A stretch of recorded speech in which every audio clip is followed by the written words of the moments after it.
What's going on, guys?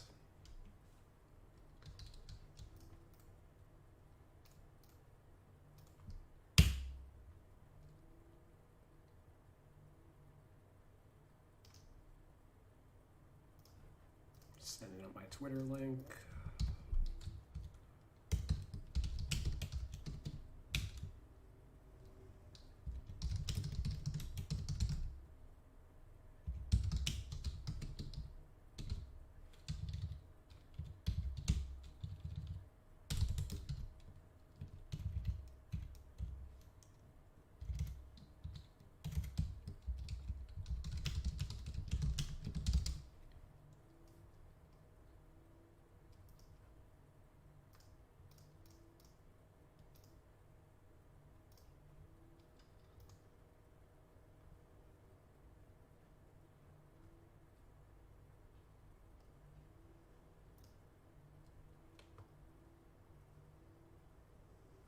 Okay. All right, let me get started. For those of who are watching the replay, this is my roster, the NBA 2K21 Real 2K rosters, which are, you can either just search Real 2K and it'll pop up.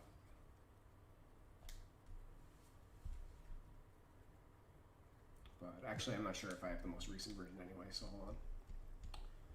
Can't do that. Gotta use my local version.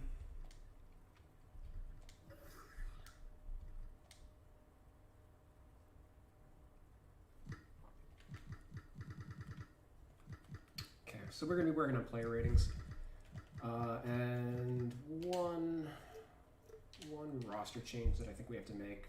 Nate McMillan's not the coach of the Rockets, just I put D'Antoni on the Pacers and basically traded the coaches until we have an official head coach for them. Where's the Rockets? Daryl Morey is no longer the GM of the Rockets. So I'm going to put him in the free agent pool.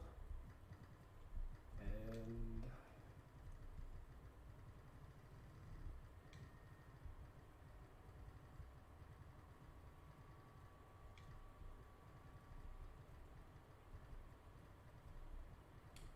oh, that's cute. Okay. So there are no GMs to hire in the game. They're all assistant GMs. That's cute. I guess intrinsically they're the same thing.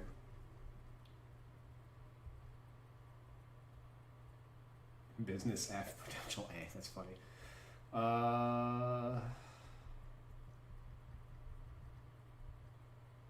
Let's use this guy.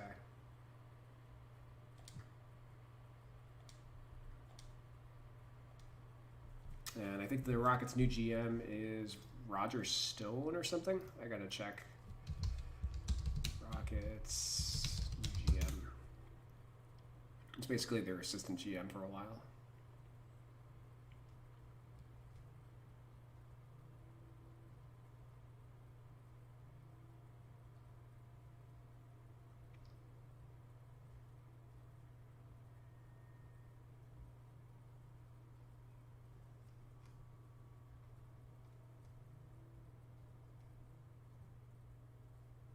Raphael Stone. Okay.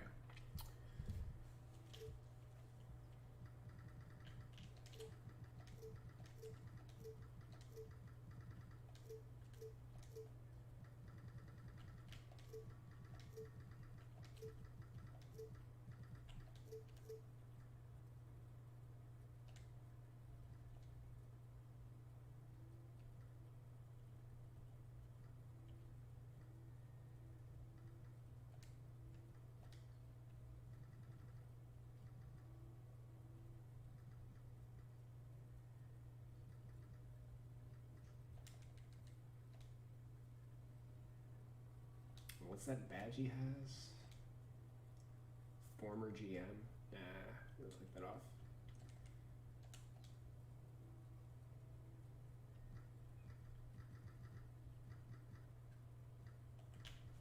Okay. I don't think there's any other type of movement that happened around the league. Let me read off of Roto World some of the blurbs. Shams Carnaria of The Athletic reports that the Heat will be looking to re-sign Goran Dragic. That makes sense. Dwight Howard and the Lakers have mutual interest in a new contract. Yep. Rajon Rondo is expected to decline his $2.7 million player option for next season. That makes sense because he basically played more than he was worth about like $5 million, I would say, versus like 2.7. So he can definitely negotiate a higher salary for himself. I expect him to re-sign with the Lakers. Jeff Green is expected to draw interest from a slew of contenders. That makes sense. And because the Rockets aren't keeping Mike D'Antoni, that kind of puts their entire and their GM, you know, the Rockets are in a weird spot right now. I don't expect them to retain anybody that's able to leave the organization. And I think Jeff Green played well enough with the Rockets that he increased his value around the league. He's had to take a minimum level contract for the past couple of years, which I feel like has almost been by choice because he's always been worth more than that. But I think this is probably his last chance to kind of cash in. So, you know, it wouldn't surprise me to see him make like not the minimum, but maybe like $3 to $5 million, depending on how large his role was going to be. He was basically the Rockets' sixth man once they picked him up, certainly during the playoffs. All right, so nothing else. Actually, one thing worth checking out is, so this is the first time in league history that well, maybe not league history, but recent history, that the free agency is going to start before the draft rather than after the draft. So teams are going to be able to fill holes on their team before they go to the draft process, which is going to be an interesting wrinkle for this season. So let me see what the moratorium is. NBA moratorium, because that's going to affect the timeline of this roster. The NBA moratorium period will begin on, holy shit, October 19th and then ends on October 23rd. So, wow, free agency is a week away, practically. And the draft's going to be a month later. That's, wow. I wasn't expecting that. And I'm guessing that they sped that up because there's no telling how... we don't know when next season's going to start yet, so I think it's better to just get everybody, you know, figure out their new teams rather than wait a month and then have everybody scramble. Nobody's really sure what they're going to be doing with their off season. You know, typically the off season would begin 2 weeks after the playoffs or whatever, right? It's really the draft that's kind of pushed back.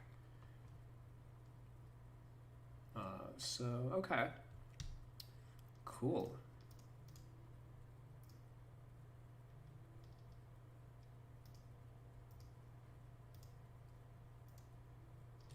And just shooting a comment into my... just to make sure that's working, because I heard 2 weeks ago it was not working. All right, so let's hop in with the roster editing. Let's head on over to the Clippers because I haven't touched anybody on the team yet. We're going to be banging them out. I'm not going to do the badges, just the ratings. So my overall ratings won't be finalized because badges have a pretty significant impact on overall ratings.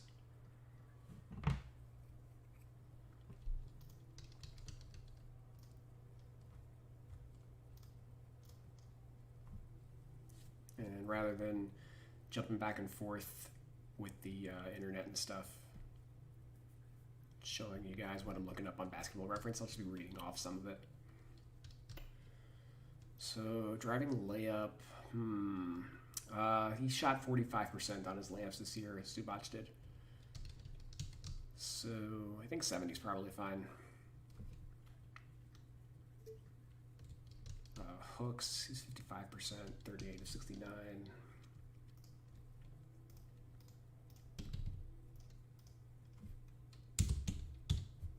Yeah, 81 is fine.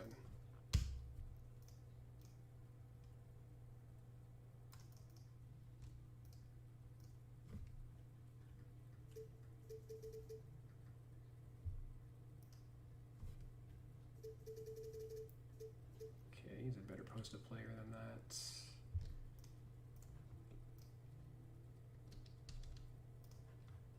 How accurate is draw foul? Pretty sure it's going up. Yep, it's going up.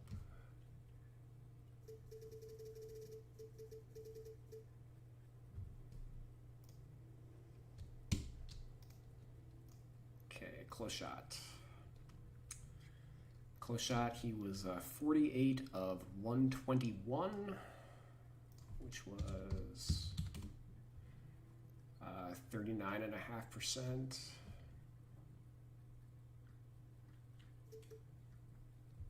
So I think I like that. Ooh, mid-range is interesting. Mid-range, he was 10 of 13, which is good for 77%. That's one of the highest percentages I've seen in quite some time. Obviously, the sample size is very low,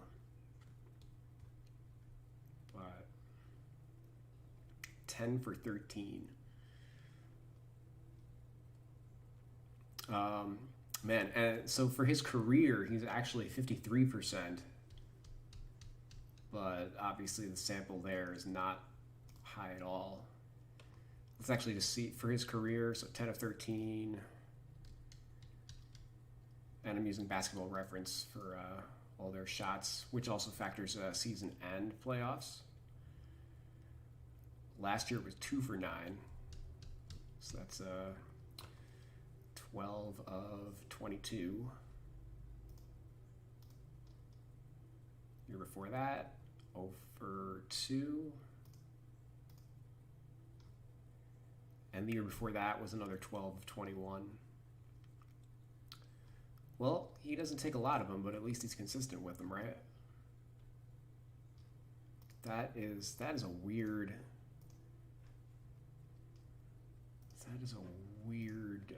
decision to make.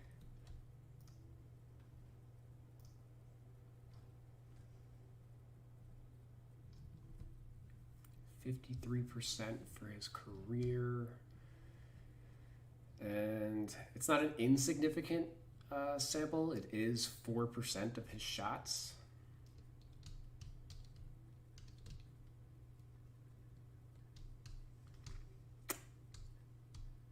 %3 this year.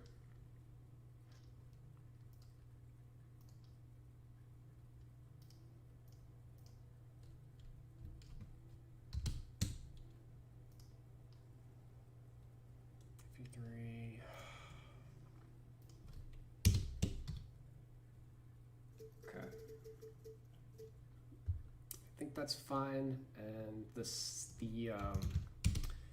tendency is going to carry him a little bit also.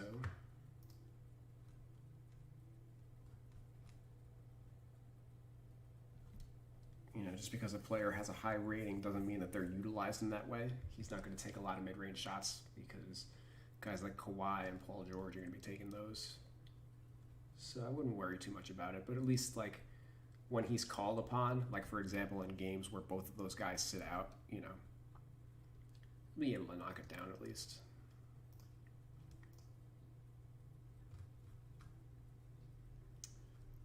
Threes, he's never hit one.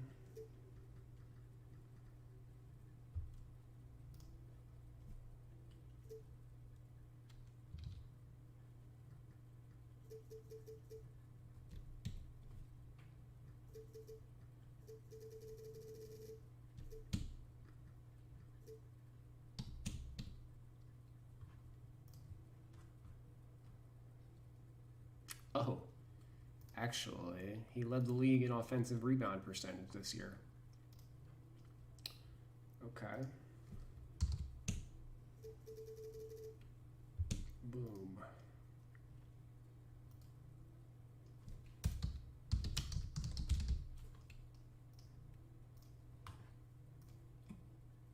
Okay, dunks.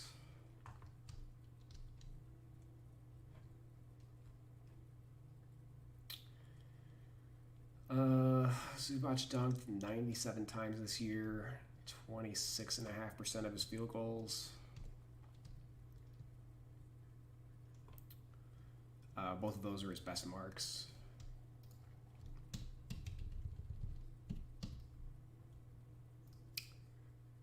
Really, 2K improved his driving dunk rating by 15 points. That used to be a 60. I don't know if he's that good of a dunker. I guess we can watch some tape on him real quick.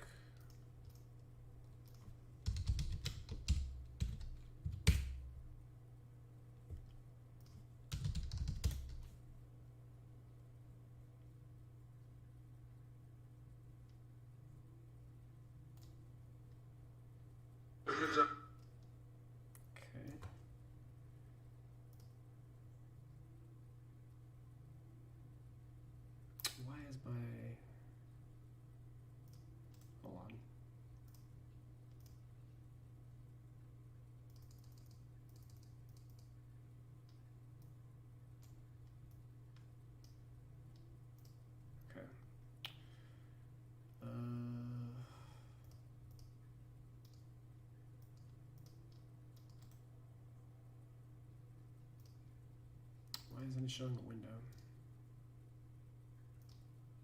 Here we go.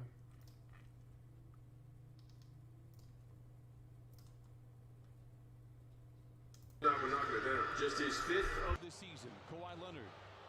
Double team. Zubac is open and flushes it in with 2. And what a pass right there by Kawhi Leonard. A rhythmic 3. Zoo with a great rebound. Oh, and a ferocious two-handed follow. Great job. Offensive rebound. Gathers himself. Finishes with contact. They can pick up where they left off. They do. Ivica Zubac all alone inside, and he flushes it in. I do know that Kawhi Leonard will be aggressive. Nice job right there. Shoot 3. Zubac with another rebound. Zubac with a putback, and the Clippers lead 76-61. Nice start to this third quarter for Zubac. Zubac inside. Oh, takes Murray for a ride, but no foul as he pumps it in with 2. And they don't know what to do with Kawhi Leonard on the block right there. They keep coming over for the double team. Gets into the paint. Oh, and Zubac again finishing at the rim. Paul George to Zubac. Look out below, up with the right hand. Clippers lead 102-75 with Clippers.com/Holiday Steal.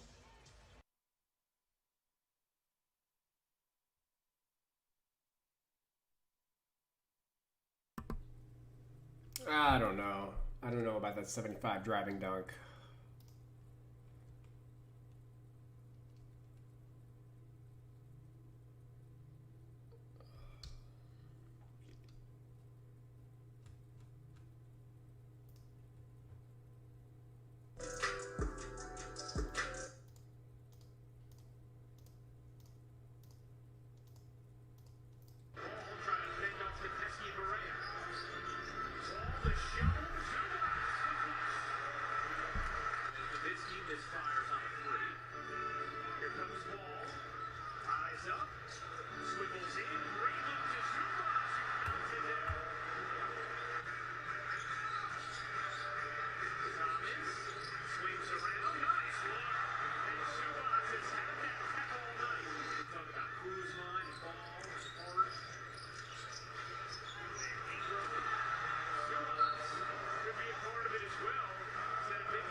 Yeah, I'm not. I ain't buying 75. Sorry. Definitely more of a standing dunk type of dude.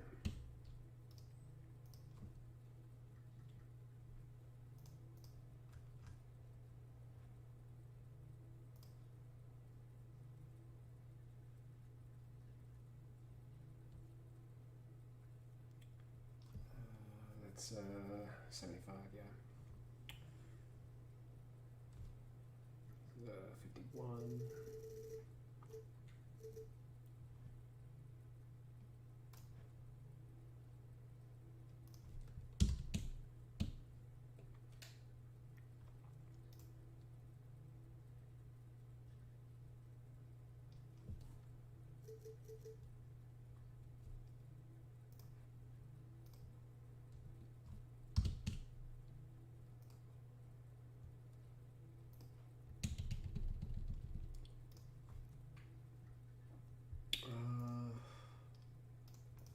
This 2K upgraded by 9 points. It didn't touch his perimeter defense.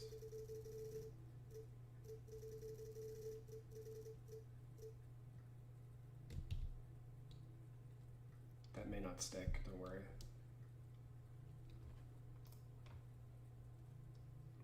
Let me just knock out Lock and Steel before we head on over to Synergy.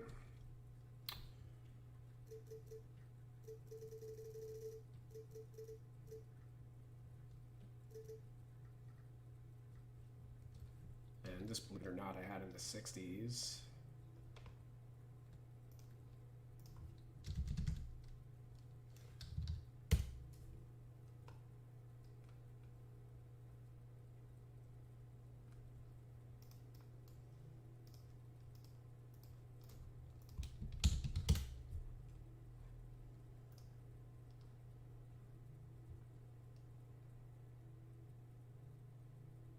Which,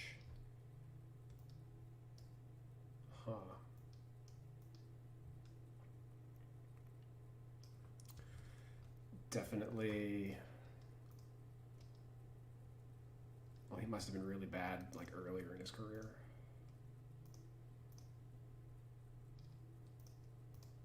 Yeah, I mean, he's also very young, so his first couple of years he was bad, but this year he was actually really solid.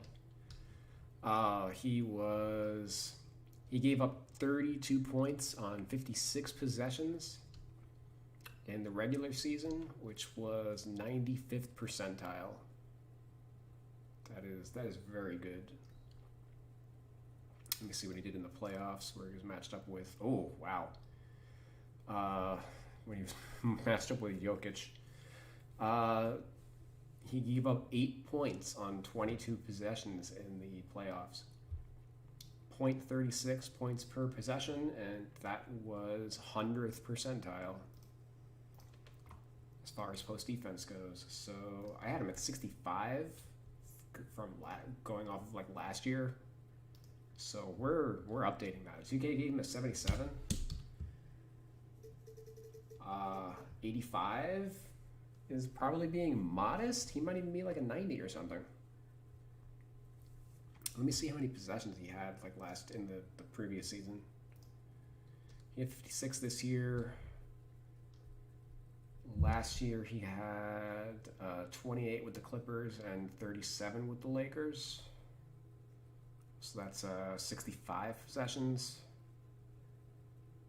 And he wasn't anywhere near as good as he was this year. And then in his rookie year, it was 52 possessions.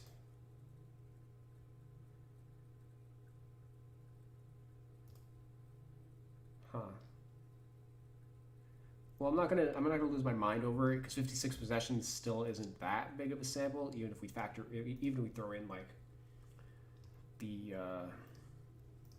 playoff data and stuff. Like, I think 85 is fine, but that's definitely worth definitely mentally noting that. I can see myself going to 90, probably very early on next year if he gets off to a good start. And I guess while I'm here, let me check out that isolation as well.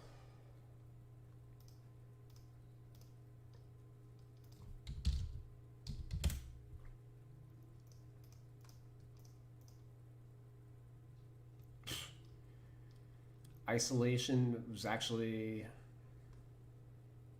exactly the same. 32 points in 56 possessions. 94.9th percentile. The year before, 33 possessions, and he was in 90th percentile with that. But then 5th percentile in very, like, he gave 21 points in 18 possessions in his rookie year.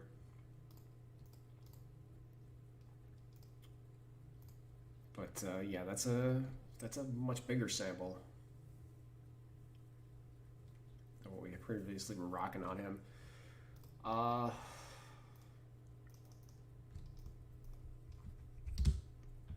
Honestly, I think I'm pushing him to 80.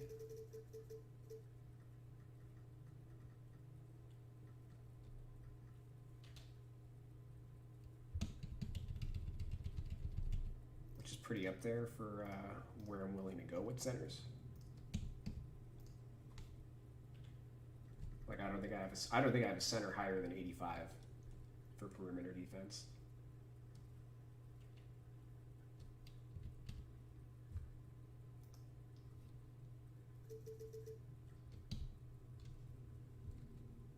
Okay. He ain't a 26. Let's put it that way.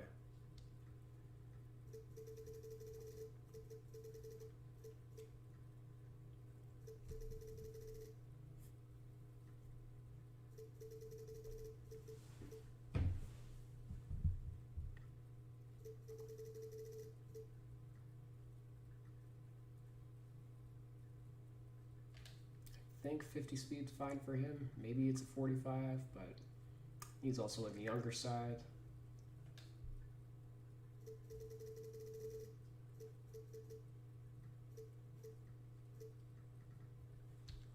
Okay. So I mean, even with 2K raising his defense a bit, he still has like terrible defensive ratings that are probably going up.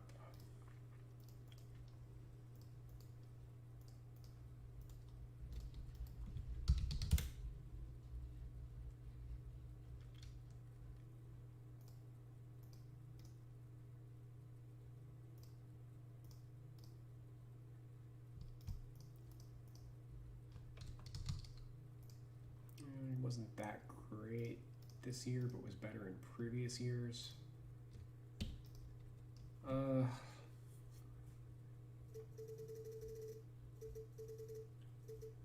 think 70 is fine. It's basically a 5-point drop from where I would have had him. And let's see his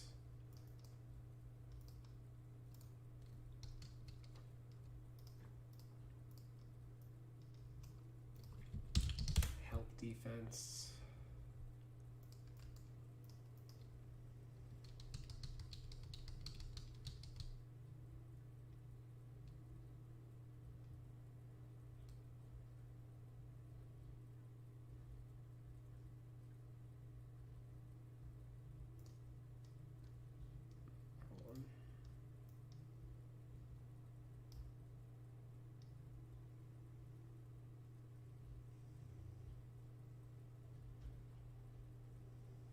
I think I need to adjust the cropping on that.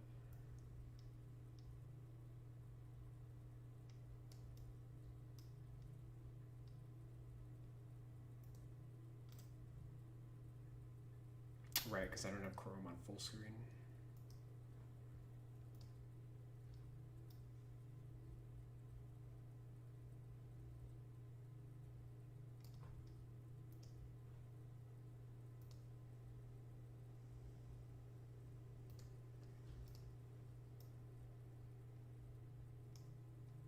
Let's look with Basketball Reference.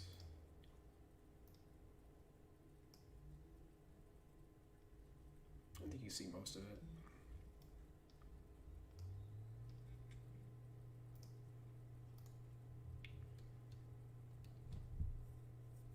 Okay, so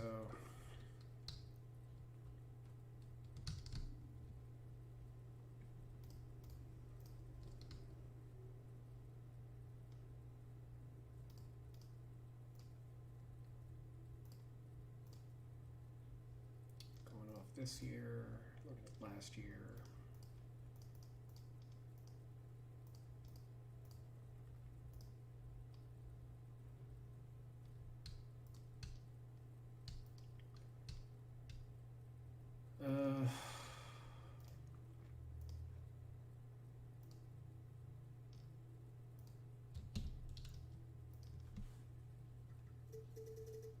I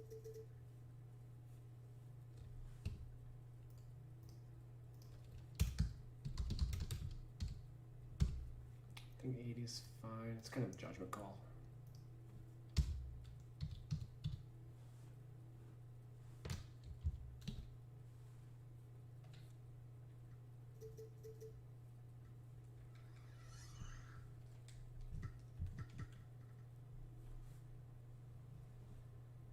Ugh. And Zubac is an 86 based on everything we did. Why is that?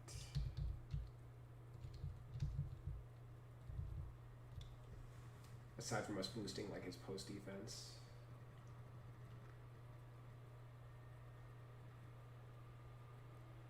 I didn't see what he was like right before that. I mean, I guess we did boost this by 20, right? Yeah, so that accounted for a point. This we boosted. From up there. Oh, that's right. Yeah, his rebounding.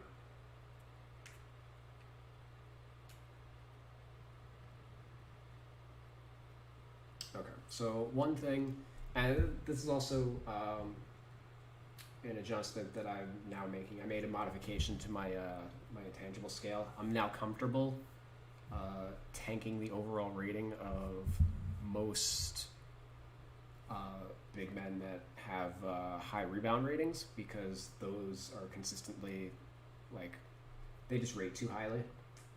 So I'll go through and show. So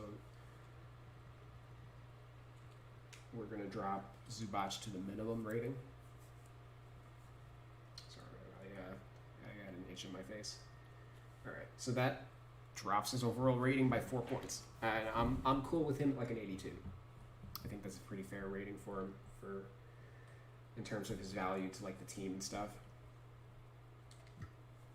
And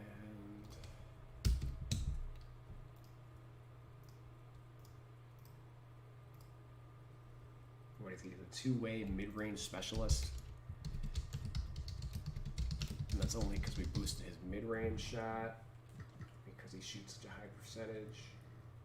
So if that was like a 79 or even an 80 glass cleaning lockdown, yeah. So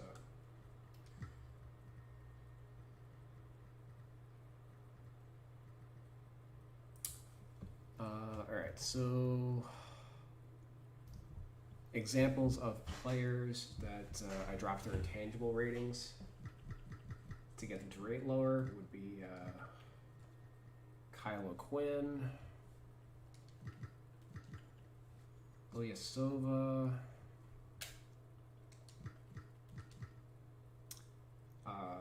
Felicio, and conversely, I raised the intangibles of a couple players. For example, most shooting bigs typically end up being like bad rebounders, so they don't rate as highly as they should. So for a player like Luke Cornett, I actually raised his intangibles to a 99. So the bad or the good rebounding centers are basically getting 25s, and the other centers are basically getting 99s to basically make up for the lack of efficacy of the overall rating. So that gets Cornett at a 75 and Felicio at a 72. And before we made that adjustment, both of these guys were 74s. So here, by doing it that way, like, Felicio is clearly the fourth string on this team, whereas Cornett's tied with like Daniel Gafford as the backup, basically.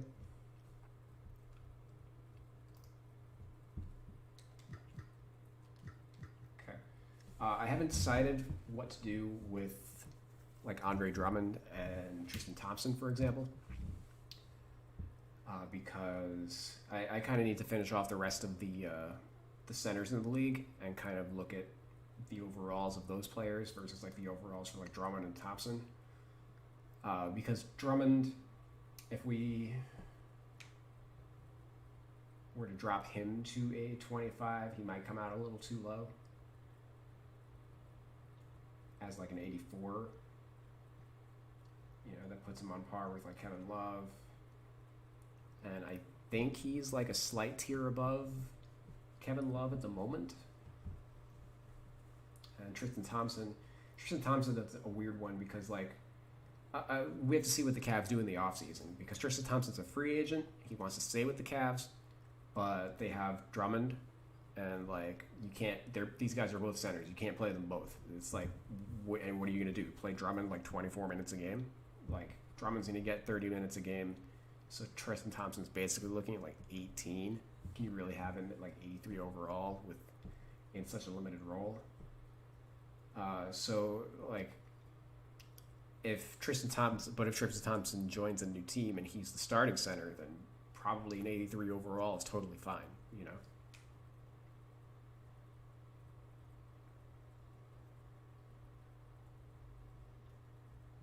And Drummond basically is in that all-star tier for centers, so like it's possible he could be an 87, but maybe an 84 is like where he's supposed to be relative to like the rest of the league. Kind of, you know, I just want to finish off the rest of the centers before I make that judgment call.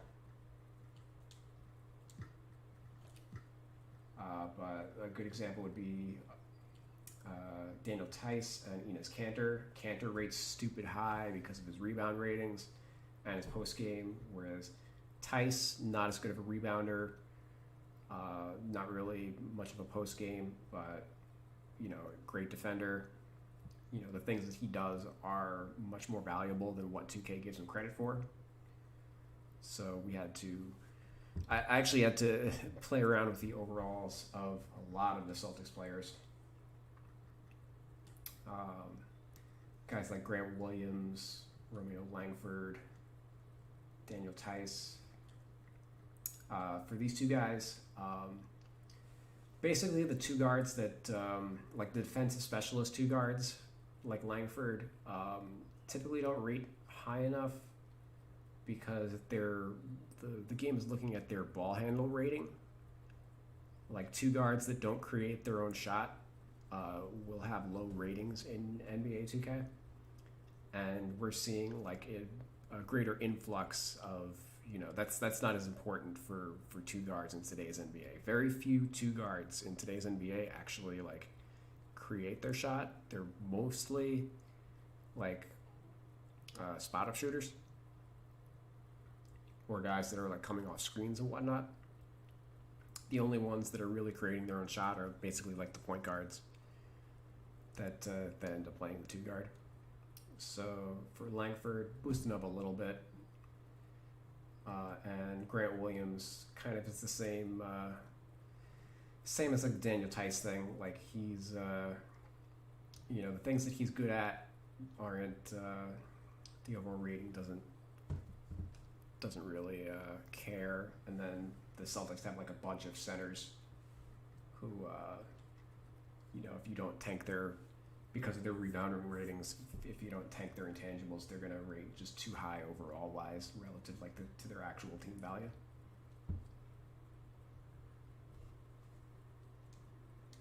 Oops. And just hopping off to the Grizzlies. That was the last team that I used for this example. Jaren Jackson, he's up a tick because, again, he's a great shooter and 2K doesn't really reflect that.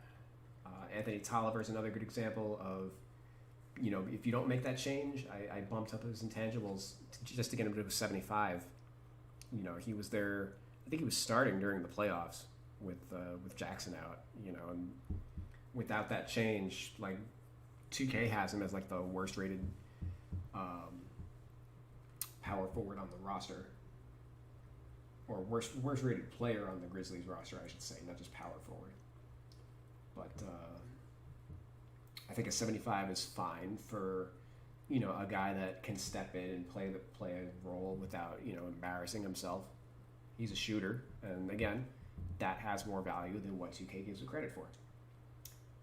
Whereas like Kyle Anderson, we actually dock him a little bit because he's an 81 overall, based on like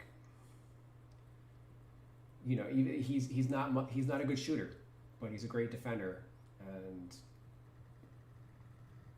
he's also a good ball handler, which isn't super important. Kyle Anderson's kind of like a weird archetype, kind of like a jack of all trades, master of none.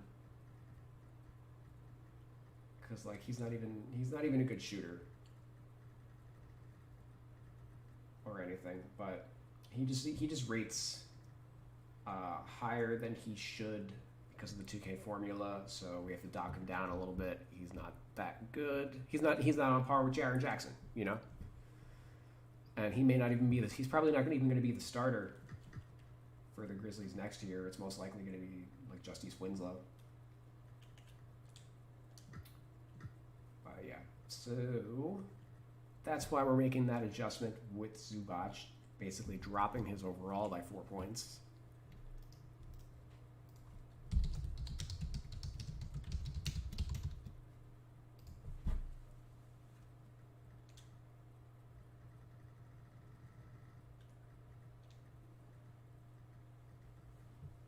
So I guess let's work on Montrezl Harrell. It's the other center on the team.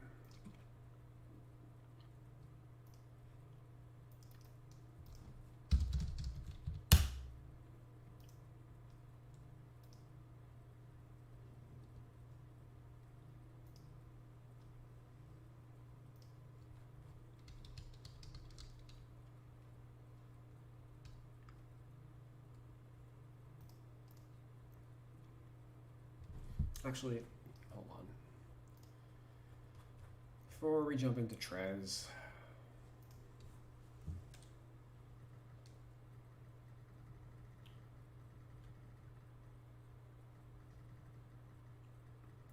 where's draw foul? Let me just check this for everybody all at the same time.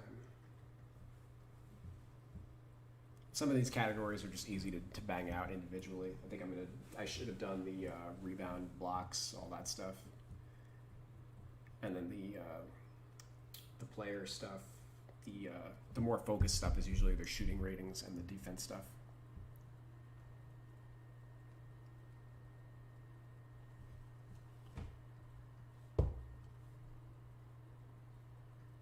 Some of these are wild though.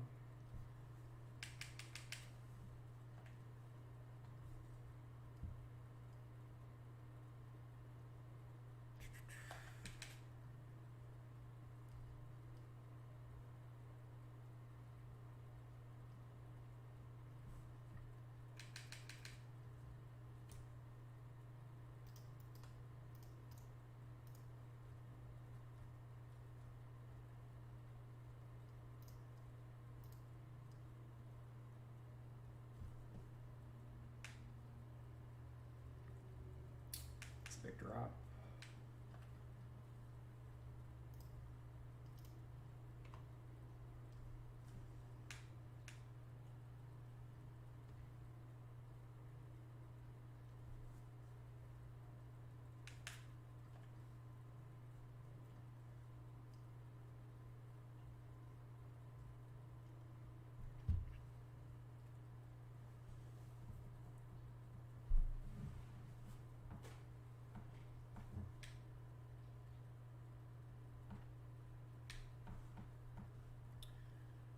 Gritter.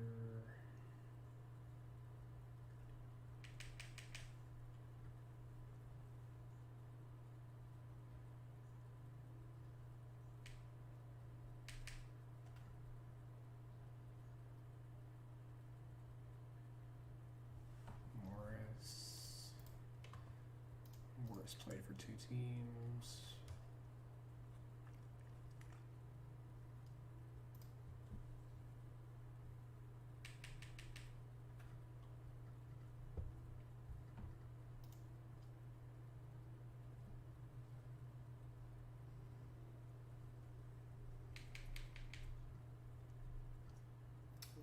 Noah, I don't think he played enough.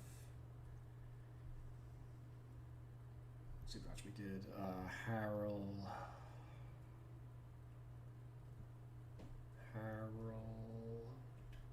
Miss Motley also.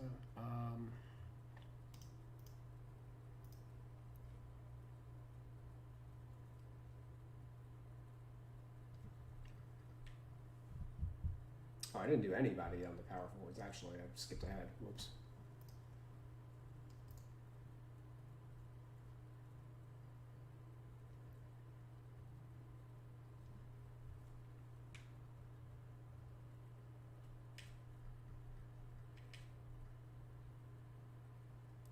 Patterson.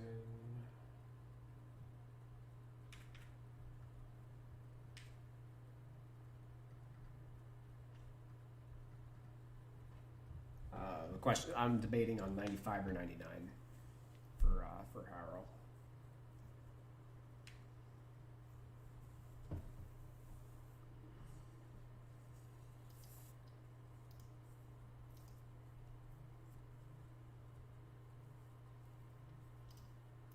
And let me see Noah also. Oh yeah, Noah's a 99.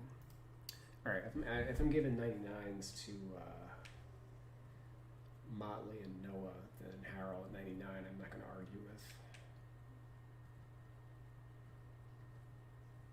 Okay.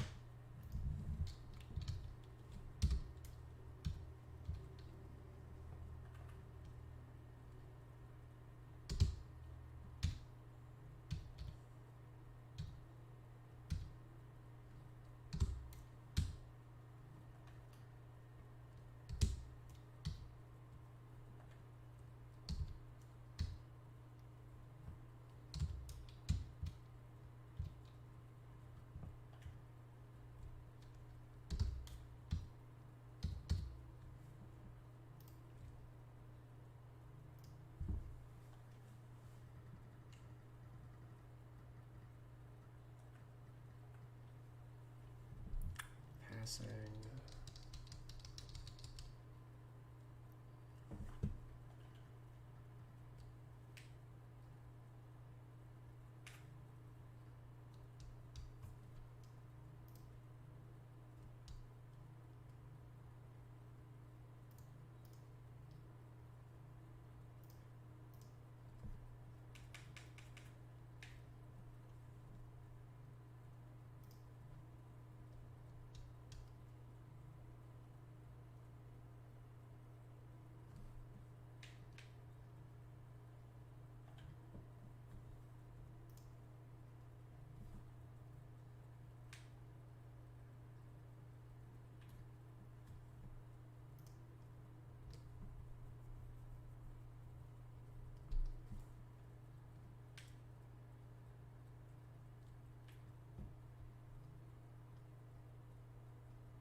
Guys have noticed, but for whatever reason, 2K's formula for like the last however many years for power forwards and centers for pass vision,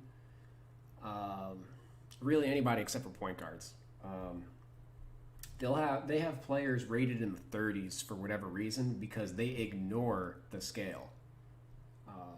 They have the other positions on like some weird ass separate scale. I don't understand it. So basically, all the power forwards and centers, when I do them, they end up exactly 15 to 16 points higher than what 2K has them at just by following their scale. I don't know why they decide to repress the ratings of those positions because, like, again, as we become more positionless, you don't have as much of a need to,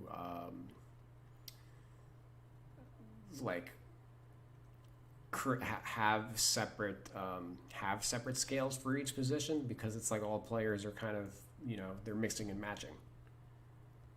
They're not if a player spends half their minutes at small forward and half their minutes at power forward, are you really going to dock them for something as an example?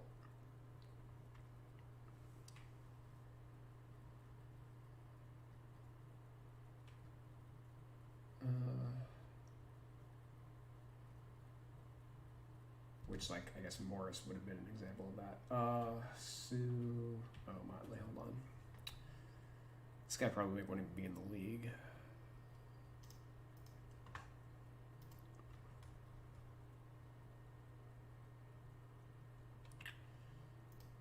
He's a 54.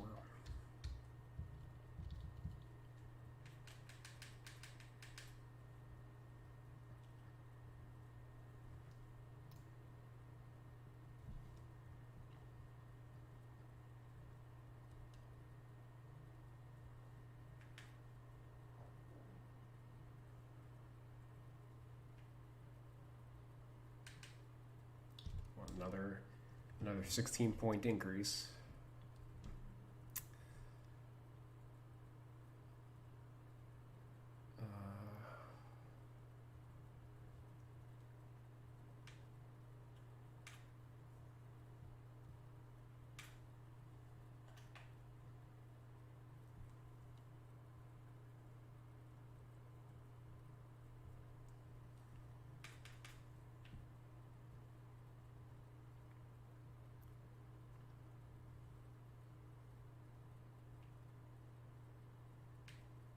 That one's only a 14.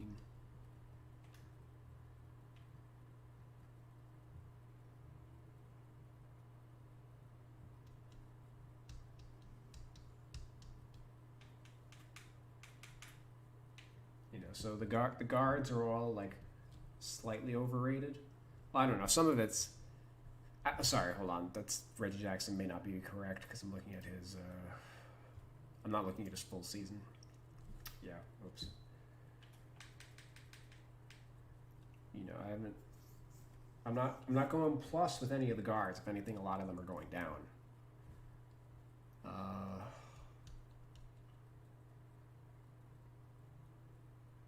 20.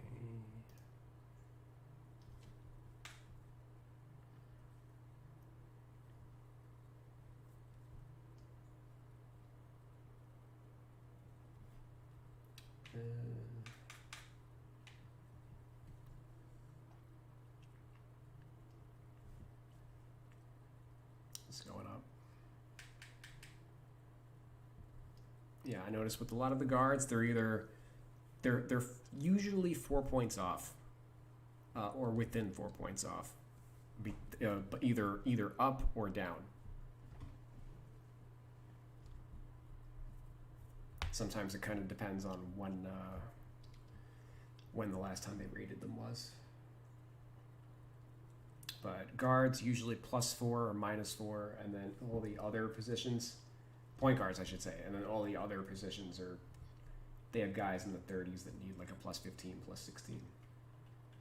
Again, just going off of exactly 2K scale. And I only picked up on that 10 or 15 years ago, give or take. This is not a recent phenomenon.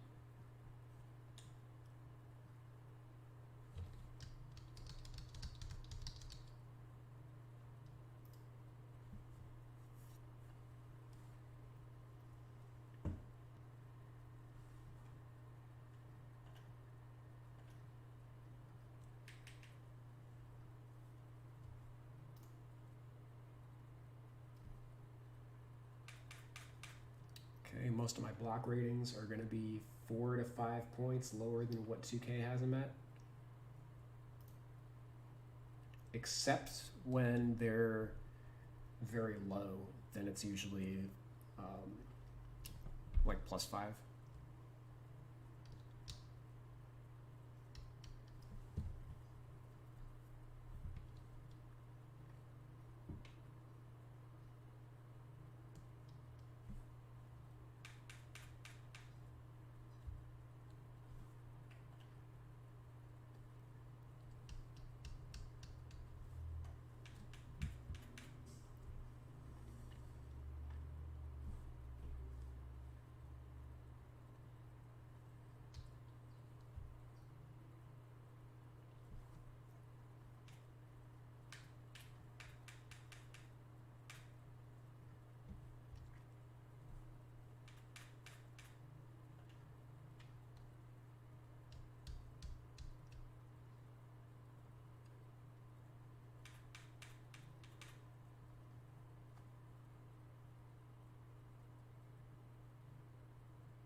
Yeah, so the guards are always slightly low.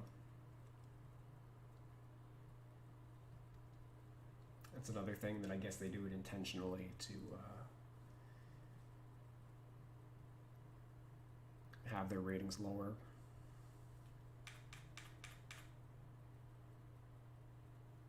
Although I guess Beverly is an exception, given his defensive rep.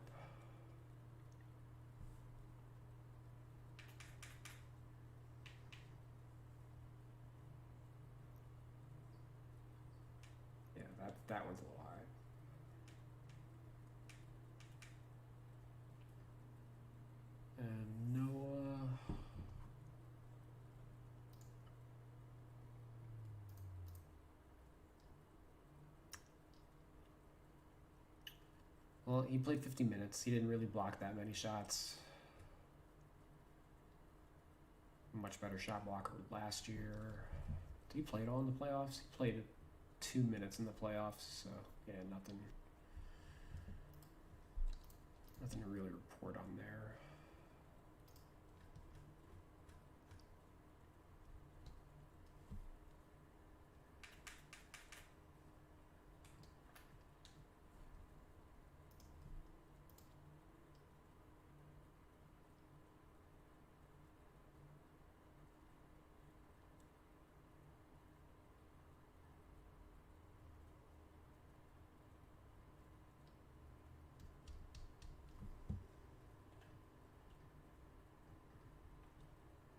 Steals are usually about 20 points underrated.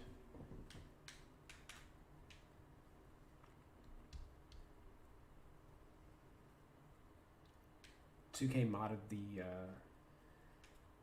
the steal scale a couple of years ago.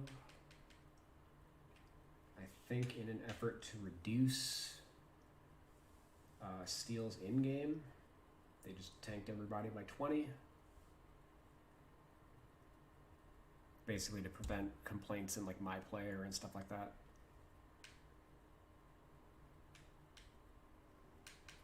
So I use the traditional scale. I'm more old school.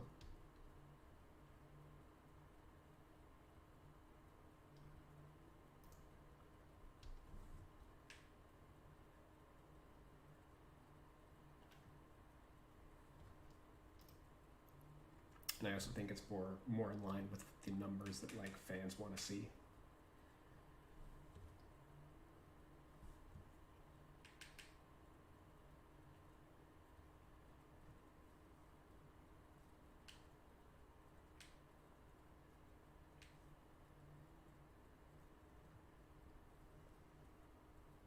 Oh my god, why am I yawning so much?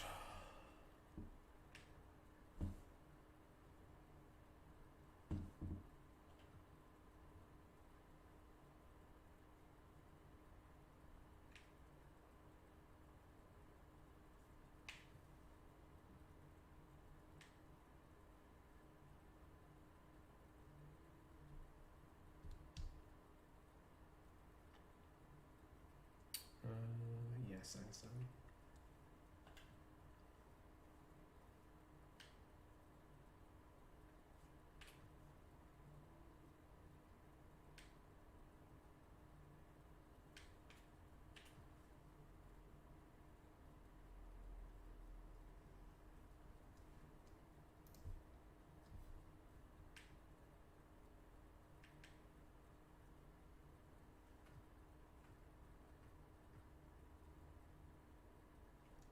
Centers.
Just updating my my Google Doc.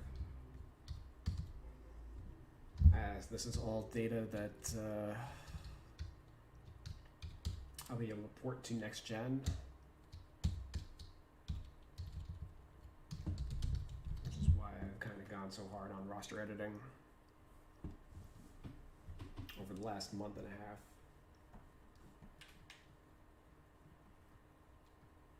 Is the more I get done now, I'll be able to have a close to 100% file on the PS5.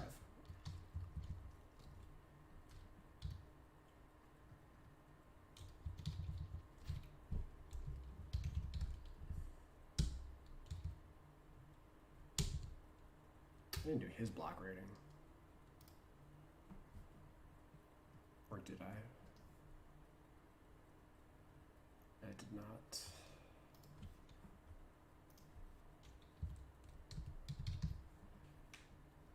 dropping, which is good because he's on the list of players that you typically got to drop the overall rating of.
And now we just bang out the rebound ratings.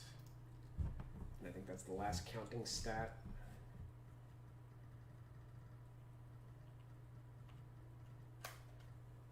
Or counting stats. 48 and 65.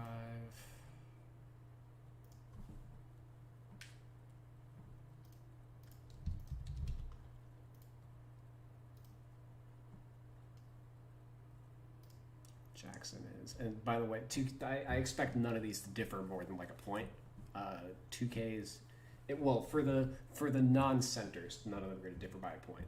2K's rebound scale is like to the T, like very on point. There's usually very little variance between their stats and the formula. This is a 38 and 52 for Jackson.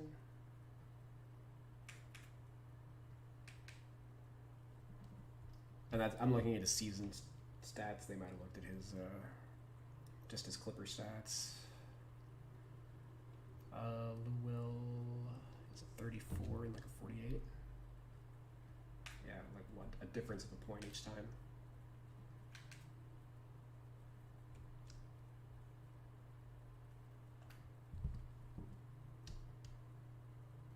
Paul George, 34 and 69.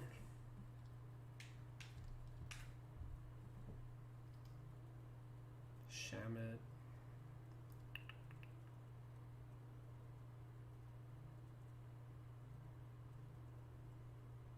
I can't even find him on Basketball Reference. The hell am I looking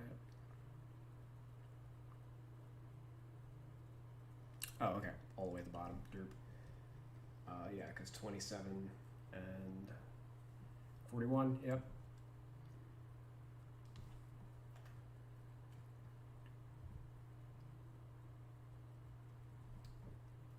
40 and 73.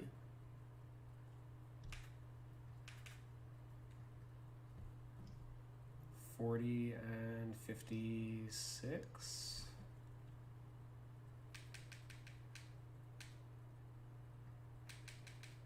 Yeah, So 2K plugs their they just plug everything into Excel, and whatever the rating is whatever it is.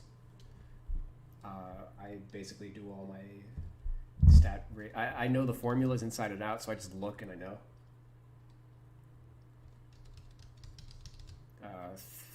39 and 44. It's kind of gotten to that point. 43 and 61.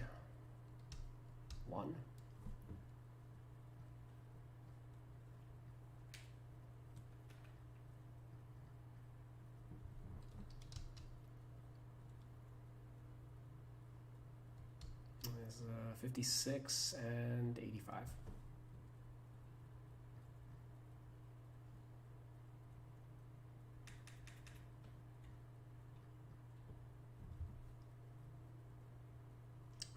Marcus Morris, going off his season stats, not his Clipper stats. So 41 and 61.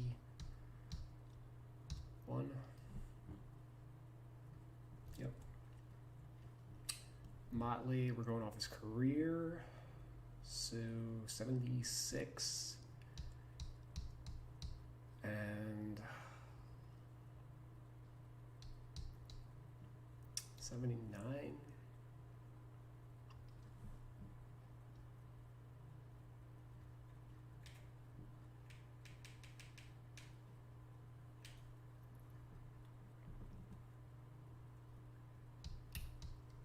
Patterson,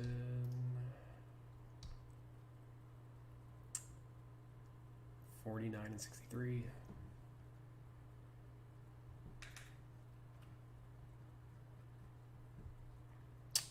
Noah, we're using his two-year stats. That's going to be 71 and 97. He's obviously a very good rebounder for his career. Is that? Yeah, it's like kind of a slight aberration in that his stats with the Grizzlies, he actually had the best defensive rebound rate of his career in his previous season. So that's why 97 seems a little high, but it's technically not. Like for his career, so basically his defensive rebound percentage was 29.6% with the Grizzlies last year. And he's 23.5% for his career. So last year was basically a 97 or 98. And for his career, that's typically like an 83.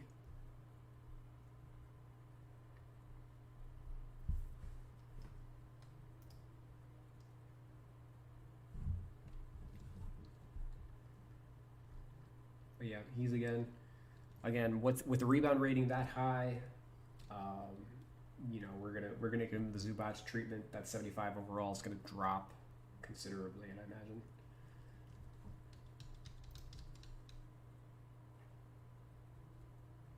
Where's Harrell? 75 and 66.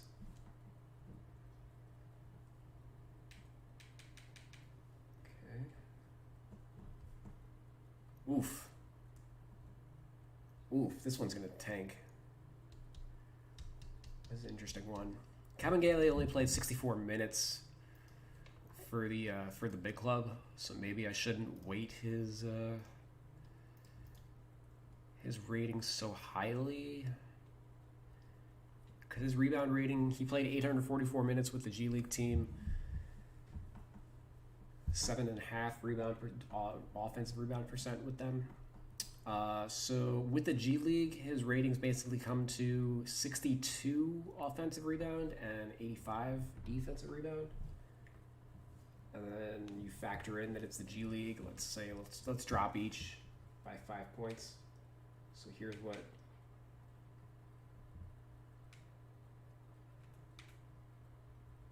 That's what his G League stats would have looked like. Maybe even like that. So you just say, oh, it's the G League, competition's worse. So you dock him by 5 points, right? 57.80. So now what he did with the big club in limited minutes. It's basically that. He did not. His offensive rebound rating is 40 points lower. That's kind of the kicker. And defense was 20-point difference, basically. So I think I'm inclined to keep things this way, mainly because of how he was used at the NBA level.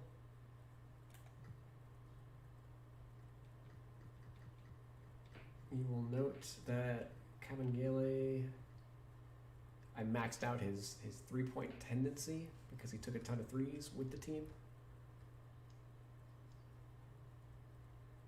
And he played 64 minutes with the Clippers and took 20 threes during that time. So he was absolutely a stretch five for them. And if he's going to be playing that kind of role for the team, then I don't care if I want his offensive rebound rating to be low because of that.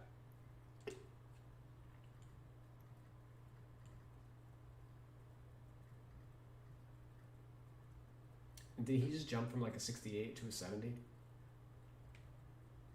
When we went to that menu,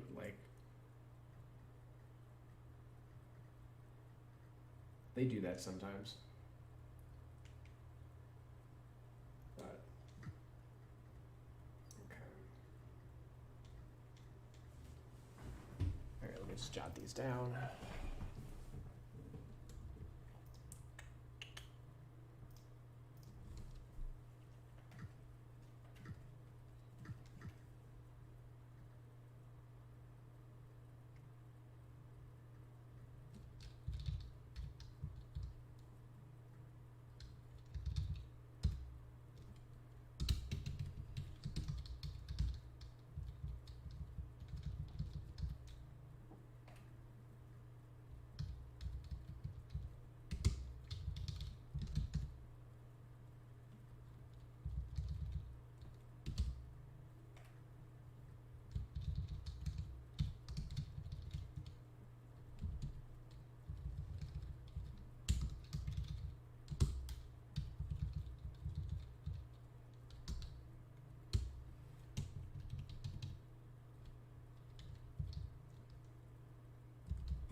I guess one additional factor I didn't mention before is 2K did their ratings based on pre-bubble.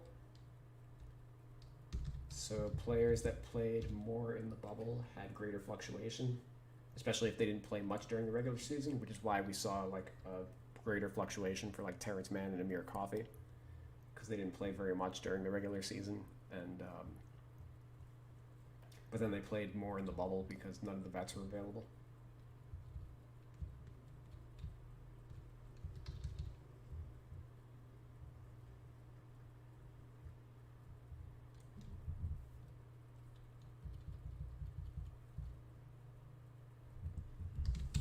All right, breaking out the coffee.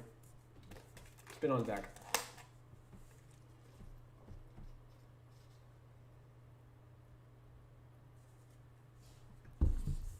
I don't know. On a personal note, my energy level's been kind of off the last week or so. Maybe even more than that. I haven't streamed in 10 days, and it was a week gap before that. I was trying to make this more of a regular thing, and for the entire my sleep cycle was fucked up for probably more than a week, a week plus. I was waking up at like 6 p.m. at night, going to bed at like 2 in the afternoon, something like that, or going to bed around like 12 or 2 in the afternoon, waking up at like 6 to 8, between 6 and 8 o'clock. Quarantine's starting to do a little bit of a number on me. So I was able to fix my sleep cycle last night finally. So here we are. And so even though my body's probably still adjusting,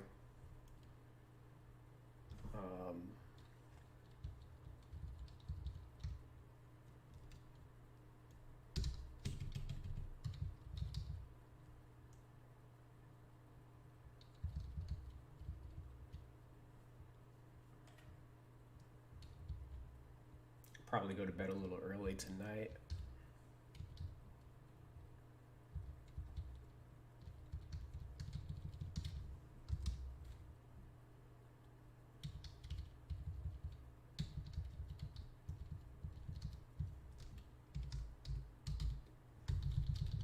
But I just have to make it that long, you know. The worst thing I'm afraid of doing is like going to bed at like, you know, as soon as I finish stream, you know, I don't want to go to bed at like 7 o'clock or like take a nap and then like wake up at midnight and then, you know.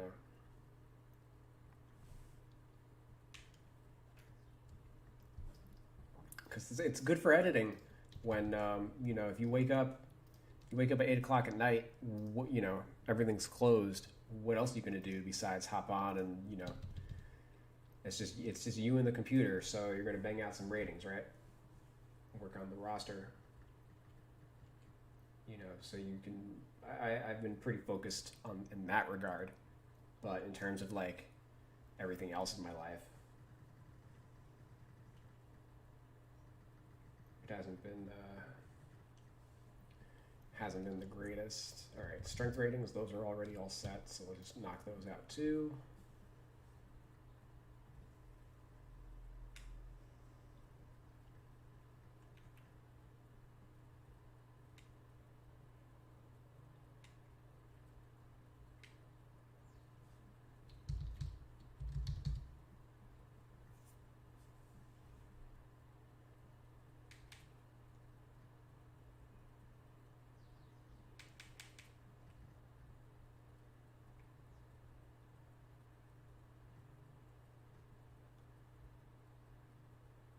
Might be a 65. Hold on.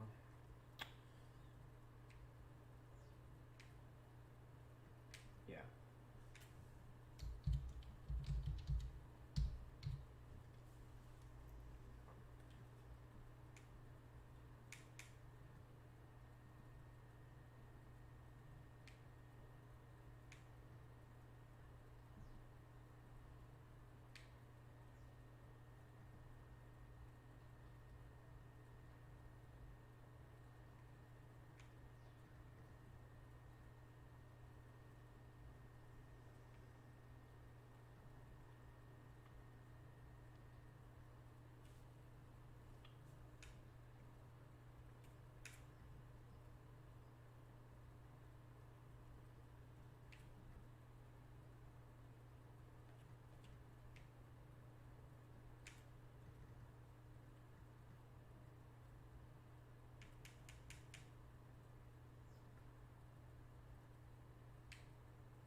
All right.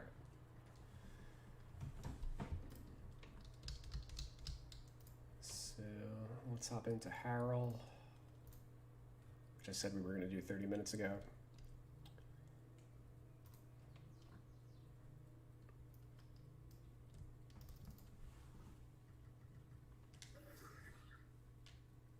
All right, 88 layup, Jesus. 56% of them.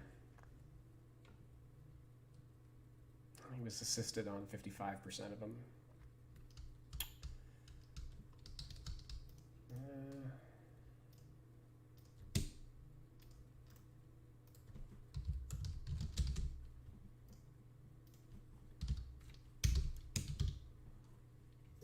You could talk me down to an 80. I think because he's such a good dunker, maybe he should have like an 80 layup or something, but we'll see.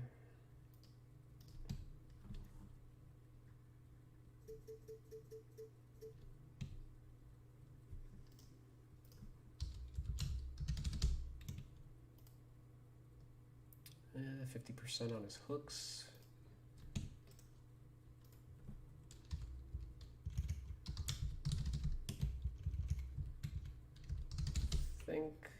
I'm also on reasonable volume. I don't just look at the percentage. Obviously, there's a big difference between 5 for 10 and 50 of 100, which is basically what Harold was, is close to 50 of 100. Post moves, 2K boosted that by 8 points.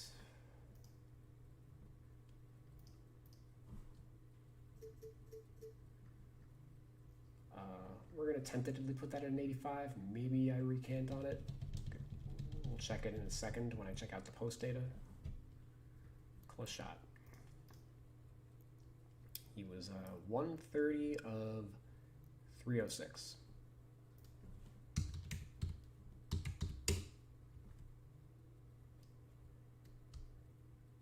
Oh, whoops, typo. 42.5%.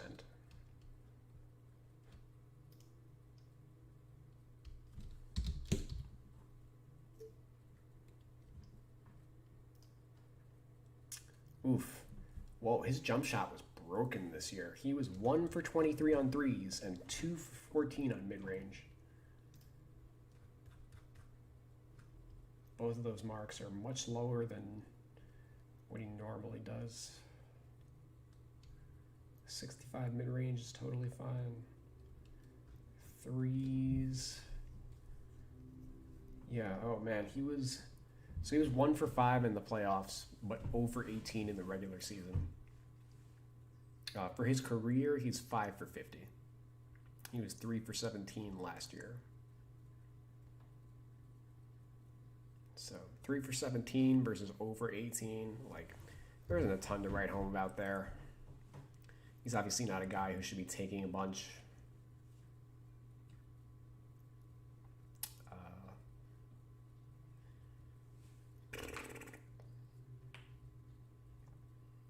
It's a 50 rather than a 40.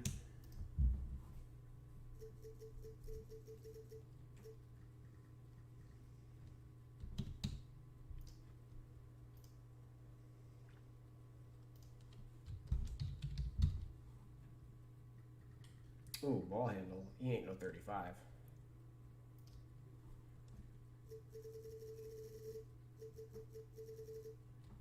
He ain't no 35, that's for sure.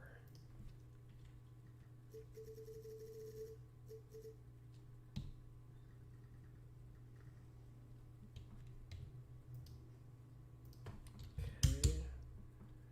We dropped his standing dunk by 5 points.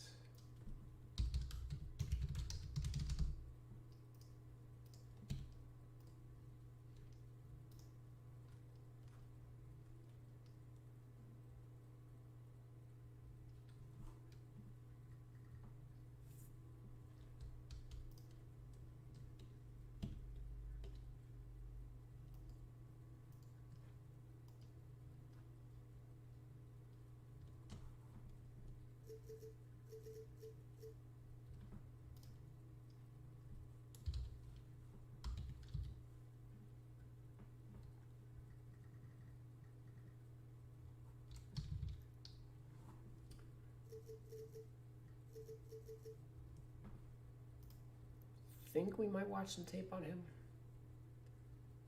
Oof. Well, his dunk rate actually dropped this year. So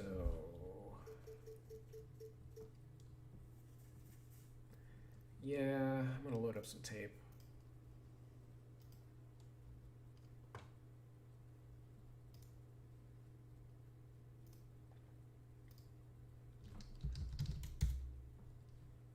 And while I'm here, guys, let me know if the comments are working. If they're not working, hit me up on Twitter or something. Because again, somebody said that the comments were broken like 2 weeks ago when I streamed. And I see that there's like 6 or 7 people watching.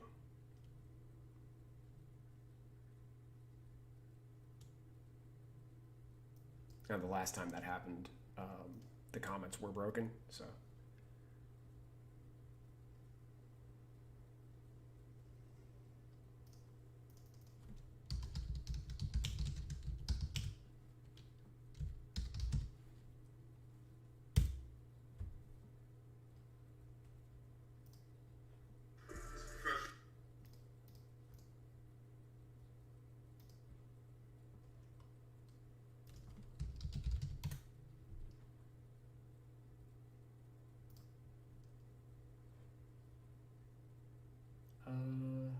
Yeah, so if you guys have any questions, feel free to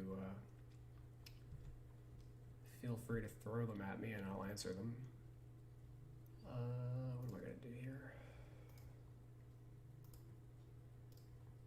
28 minutes. Harold. Where's the defense? Speaking of the devil, and he shall appear, misses, gets his own rebound, and a ferocious two-handed follow. These are the games when you have two of your strengths scored. On a mission, in transition, spoon feeds Trez at the cup. Oh, a seismic slam, and Leonard gets it back. Ahead to Montrez. Oh, and he rattles the street lamps. And 12 in the second quarter. Clippers just 1 for 8. Quick move for Trez at the cup. Oh, a seismic slam. Paul George, make us proud. Bounces off the backboard. Oh. Tired of saying defense to offense, Clipper fans. That's what you're going to see all year long. The last 15 that he's played. Lobs it to Montrez. Oh, Magruder to Montrez. Drives on Adams to the rim. 1-2. A soul shaker. Now you need to come back and guard Lou Williams in a possession to get an early foul. Trez gets in the chair there. Oh, my. 2K all the time. Just look at this possession. I'm just going to bully ball you, push you out the way, and I'm going to finish at the rim with authority. I love it, Trez. Trez has You're a little open. Do you pass that along to other Blue Devils? Oh, my goodness. A lob up. Beverly would get that rebound. What a pass. Oh, look at. He'll try to drive on Moore. Wrap around pass to Montrez. Some nights it's your game to score, some nights it's your game to facilitate. Harrell and a foul. Up 6, Williams and Harrell. They have been so dynamic to the league, and they haven't worked on it. Aldridge with 4, Harrell the slam dunk. Shoulder right into the defense, create enough space to get that shot off. Harrell with a follow-up dunk. This time replacing Carmelo. Okay, I think we have seen enough. We don't need to watch the full 5 minutes. I just got it on in the background. I like seeing how you actually get the ratings. Where am I at?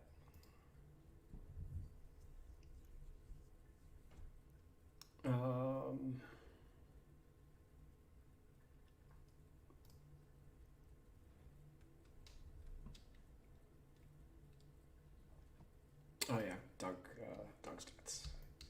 All right, so that's the number that I'm looking at. 17% dropped off a little bit. It is worth noting that all of those dunks, that video is 4 months old, so all of those dunks were pre-bubble. I don't think he played. Did he play in the regular season during the bubble? No, he missed it all because of his grandmother's funeral, right? So, playoffs. How much did he change? Still the same dunk rate. Okay. He He wasn't at his. He wasn't the quickness that we saw out of him in that video. In those videos, was not where he was at in the bubble. Like he just wasn't in shape. That's reflected in his rebound ratings are very low. Like he played worse overall.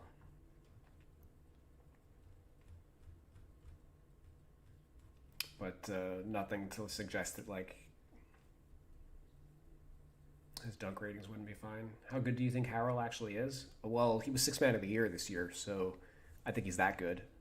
I don't know if you can get away with him as your starting center, but certainly there aren't a ton many fives off the bench that you would rather have. But of course, like basically the player that he is, you can't just throw him on any team and have him succeed. He does need to fit everything else that's going on.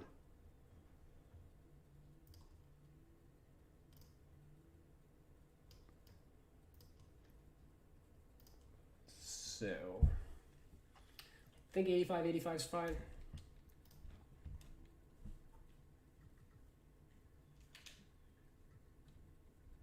Uh, 66. We did the rebounds. All right, so I have too many windows open.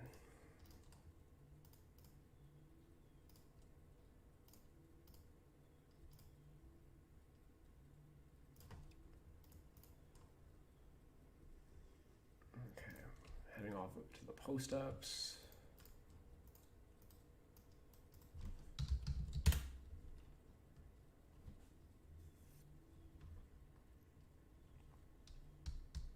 You think his usage is too high?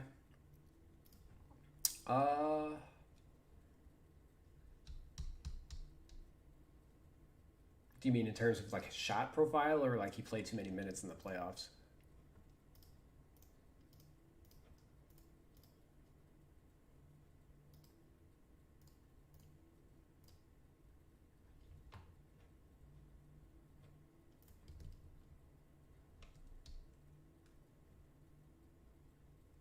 Ooh, did I drop his post rating before his post offense rating?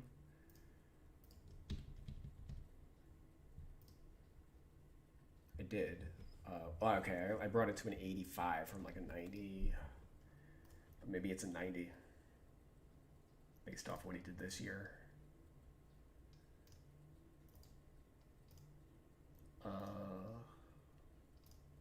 Yeah. Yeah, let's stick with the 90 on the post offense. Let me go back to that. Boom. There are times I see him just standing there dribbling, and I just don't like it. Some of that just might be the Clippers offense. You know, we're going to find out this year,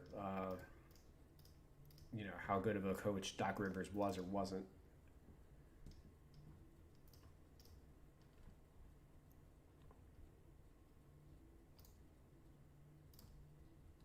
Okay, post defense.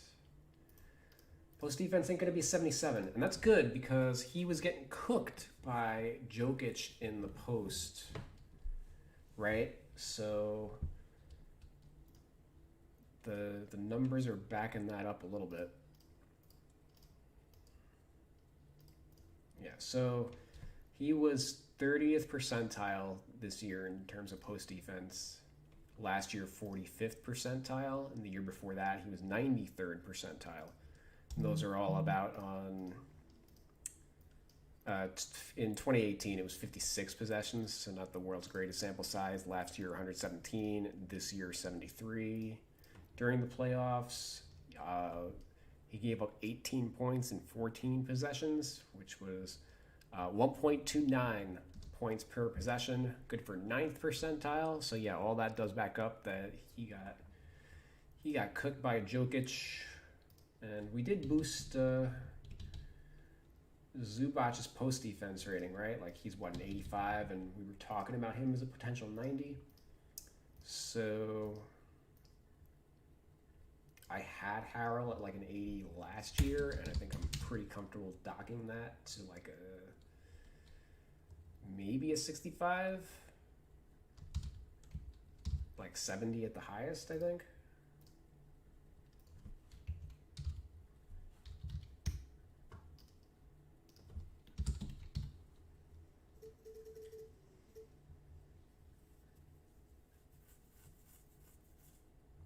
70 for Harrell and like 85 for Zubac. And if we wanted to go extreme, it would be like a 90-65 split.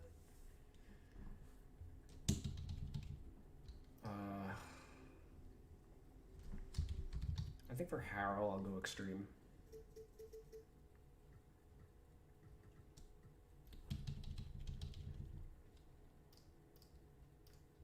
Basically just factoring in the playoff performance. Perimeter defense. Generally, my bigs are going to be higher than 2K. 2K docks them a little too much. 2K basically doesn't recognize how much the game has changed. Like, big men actually defend on the perimeter more than guards at this point in terms of like what you would consider like one-on-one like perimeter defense isolation possessions.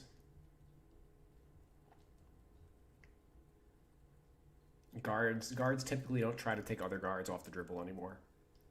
Basically, they're all about creating mismatches, and guards then trying to take big men off the dribble. And big men don't. There's a lot of big men who don't embarrass themselves when they get in those situations. Like most power forwards are good on-ball defenders. Guys like Paul Millsap, Draymond Green, etc. That's basically the big men that the teams are targeting now. And I think Harrell kind of falls into that the same vein. Like physically he's not too far off from what a Paul Millsap is, right? That's not to say that they're both the same defensively, but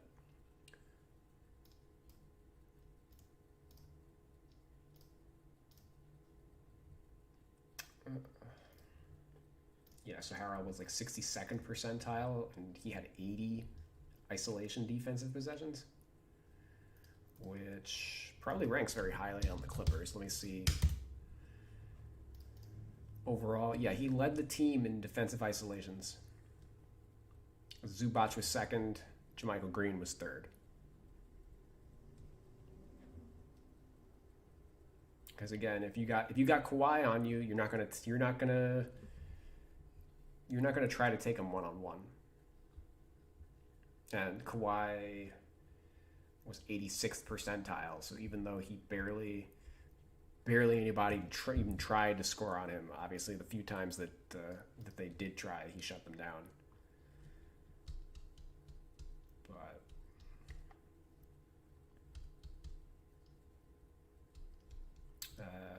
this is going to be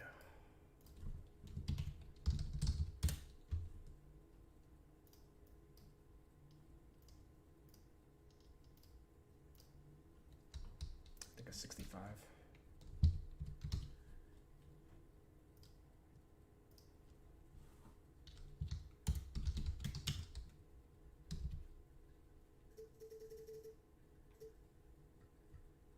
Which makes sense. I think 65 actually makes a lot of sense when you consider that, like, he got cooked by a bigger player. You know, this should be, as a smaller player, this perimeter defense should be his strength rather than a weakness.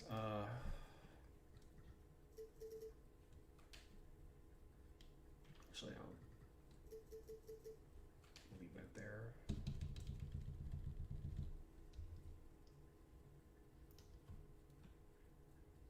Lateral quickness. Yeah, so the athleticism ratings for 2K are like all over the fucking place.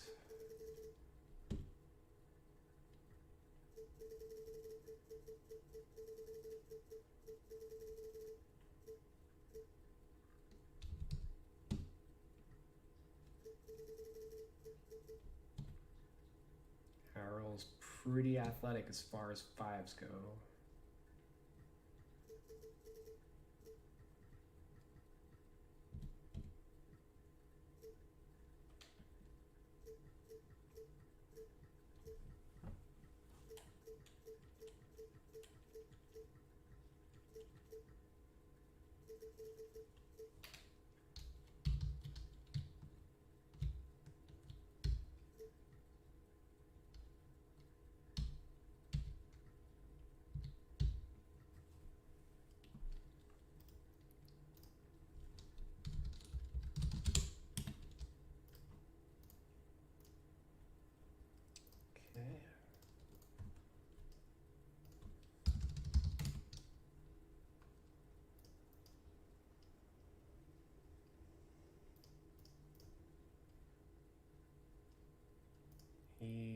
he's about average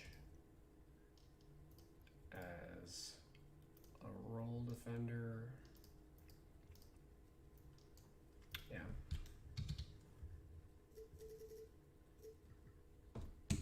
And then help defense. I don't know. Is he an 84? I don't know about that. That one seems a little egregious.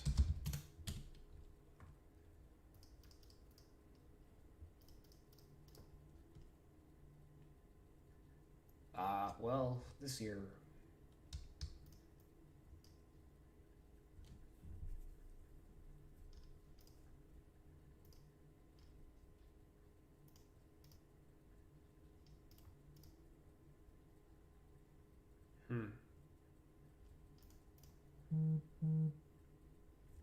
Wow. Okay. So I basically use the bulk of what I use for help defense is spot up defense, because typically the players that the logic that I use is players that don't give up a lot of threes are going to be good at help defense, right? Like, because you can get back to the guy that you can help off the guy that you're supposed to be guarding and get back to him in time. And that's basically how 2K uses the rating as well. Players with a low help defense rating are going to leave shooters open more often. So Harrell was 96th percentile in spot up defense, and not on a trivial amount of possessions either. Like, sometimes it's kind of hit or miss with the centers, because, you know, especially, you know, as a center being matched up with like another center, you're not supposed to. You typically wouldn't give up a ton of threes, but also centers are going to be typically slower of foot, not able to get out to defend on the perimeter as easily and contest those shots. But Harrell was 96th percentile this year, 101 points on 145 possessions. 145 possessions is pretty solid for a backup center. Last year, he was 63rd percentile. And the year before that was 34th. The year before that was 83rd again. So a little bit of fluctuation. Also, this is also why I don't use year-to-year stats. I do look at it on a multi-year scale, again, because the samples and like the numbers aren't like super steady. There is a lot of variance from year to year. So I just kind of look at like that entire category collectively. I'm not gonna look at Harrell having like a 96th percentile and be like, holy shit, he needs like a 96 rating or something like that. But usually it's, you know, it's a combination of, you can't just plug things into like Excel the way 2K does. I do look at the most recent history and then look at what they did, you know, over the other seasons, and kind of come to a judgment from there.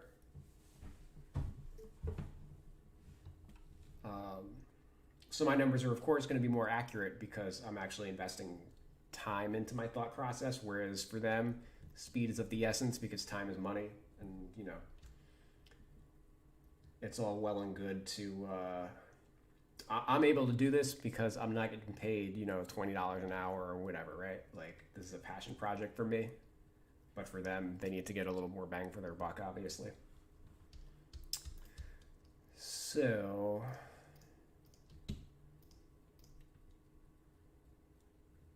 man, so last year I would have had him at a 75. I think 85's probably... I think we can actually leave him there.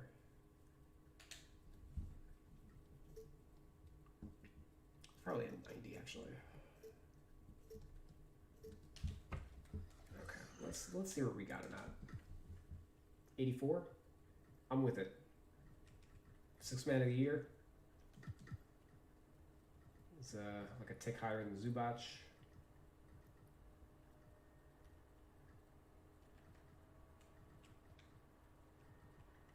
Third highest on the team. Ahead of Lou Will, I consider a little important, just because he's the sixth man of the year, not not Lou Will.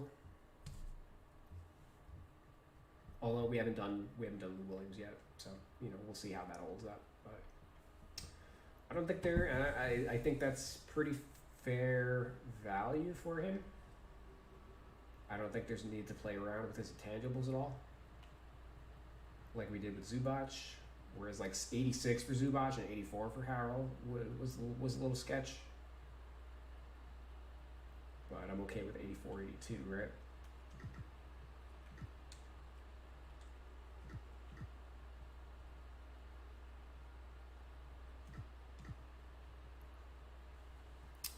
Let's bang out the other two centers since they barely played. I don't anticipate really any changes over the last year for what I had for Noah. Just looking at his shooting ratings, he only took 8 shots this year. He's 2 for 4 at the rim and 2 for 4 from 3 to 10. So basically everything that he did last year with the Grizzlies is what we're going off of.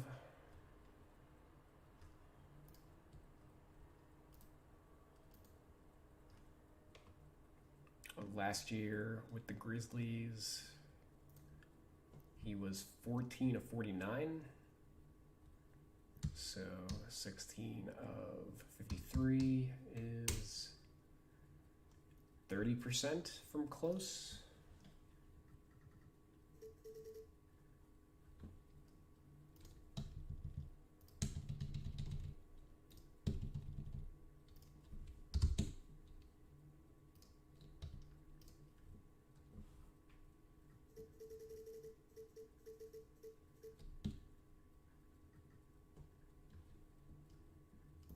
Take any free throws?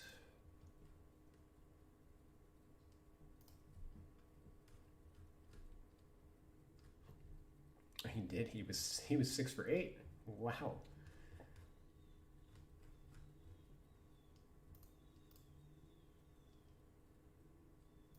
Yeah, we'll still leave him at 72.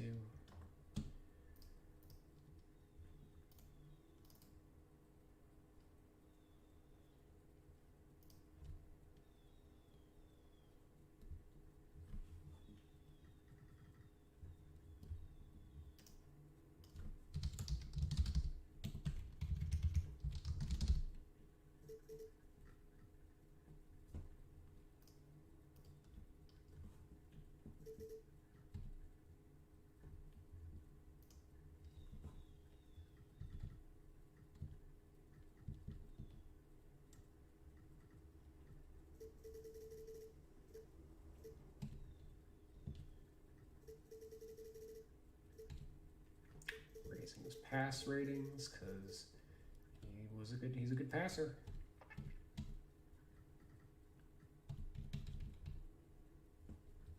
Shot IQ.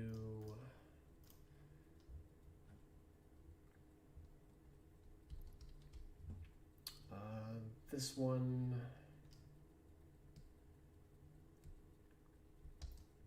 Let me see what it was just for this year. I don't want to go too low, but I don't want to go too high.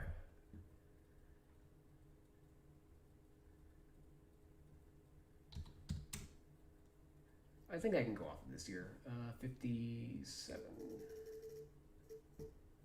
As opposed to with the Grizzlies, he was actually like a 78, I think.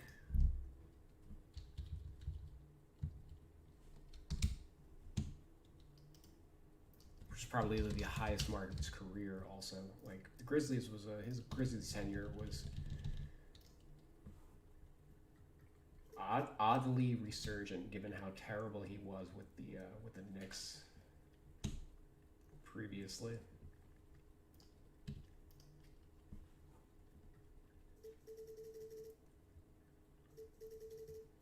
This I'm not going to bother looking up. He didn't play a meaningful sample this year, so he won't have any synergy data, so there's no need to check for any of that.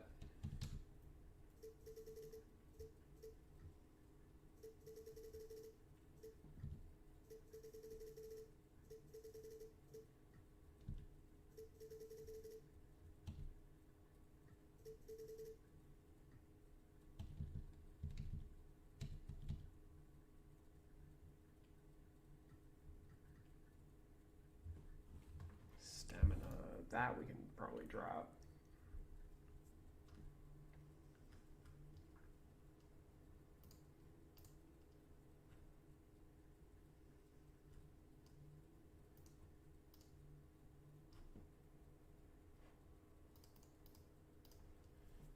Yeah, let's put him in a 70. 70 is basically like the floor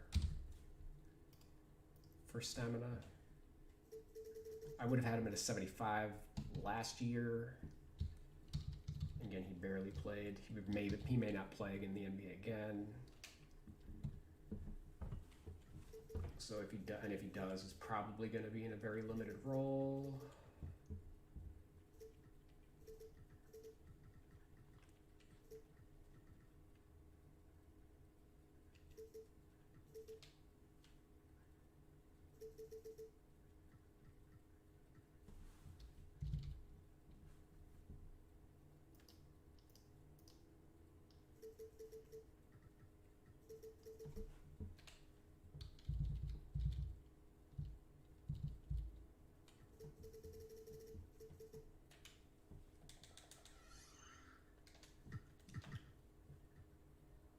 $76.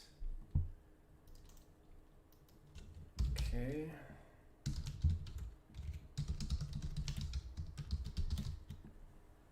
So we're gonna drop his intangibles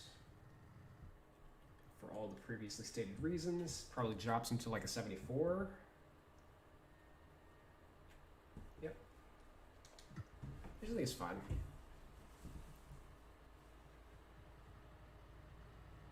Again, he played well. He played well the last time he played, and he was ahead of Kevin Gele once they did sign him. So,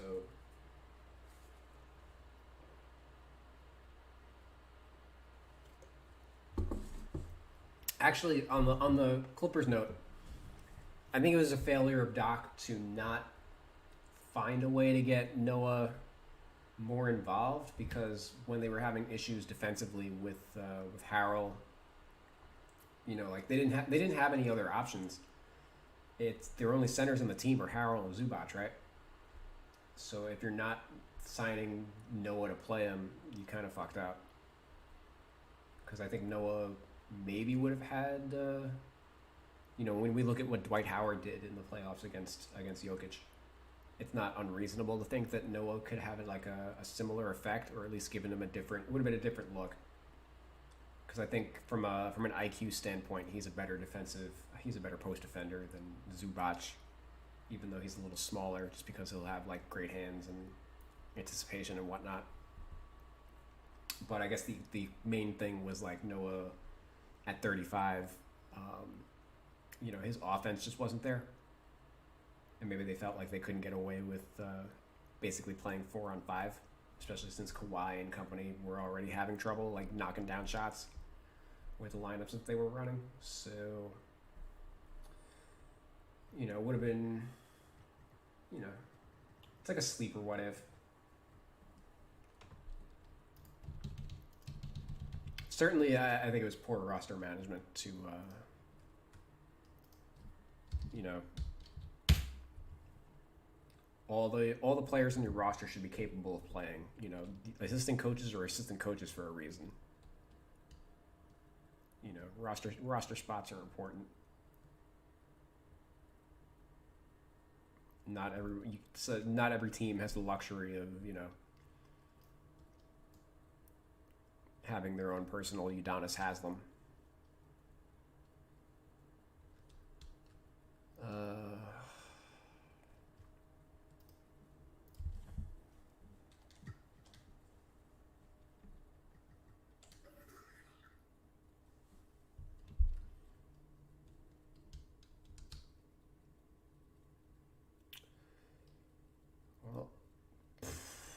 Well, he was 1 for 5 on layups this year. So, I mean, what do we do with that, right?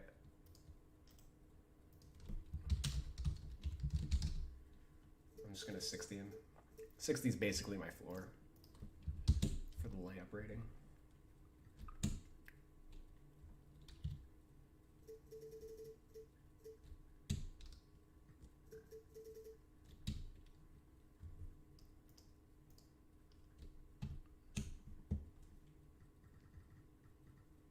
Okay, here's where things are gonna get dicey, and like, what is TK doing? So, Kabengele shot 45% on threes. He was 9 for 20 on 3-pointers, and he was even unassisted on 2 of them. So maybe we should actually watch some Kabengele.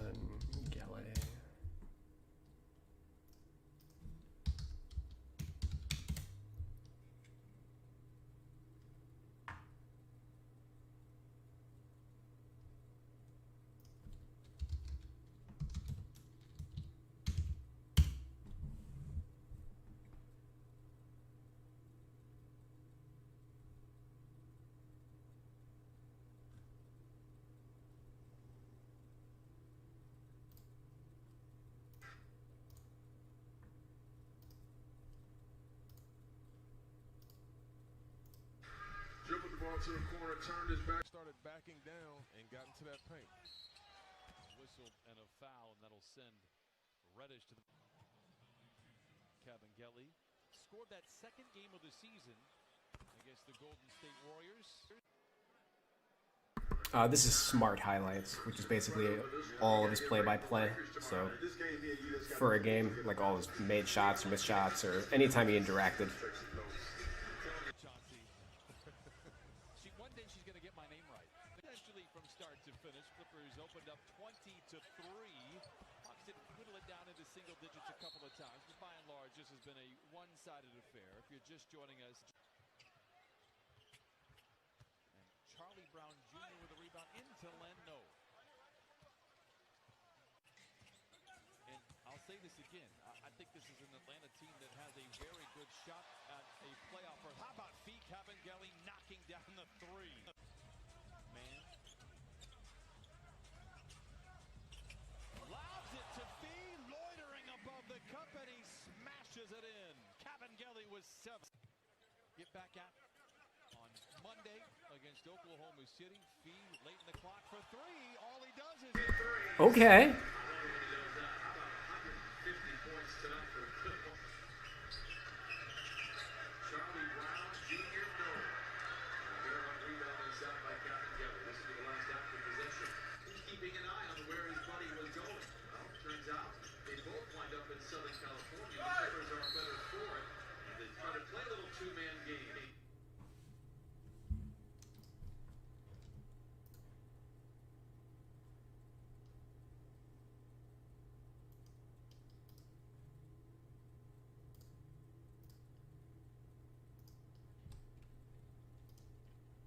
All right.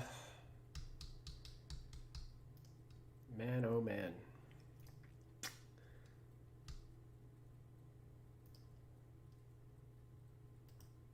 Well, we gave him a 69. That guy was a 69 3-point, by the way.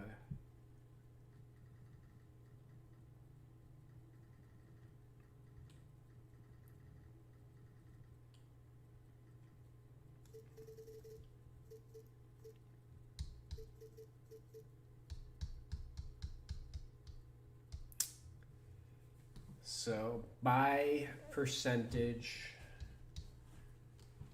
he's a 90.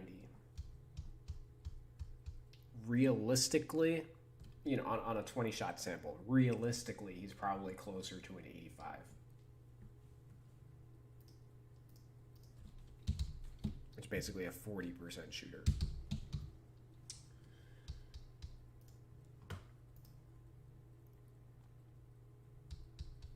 But the fact that he was unassisted on 2 threes has me like, maybe.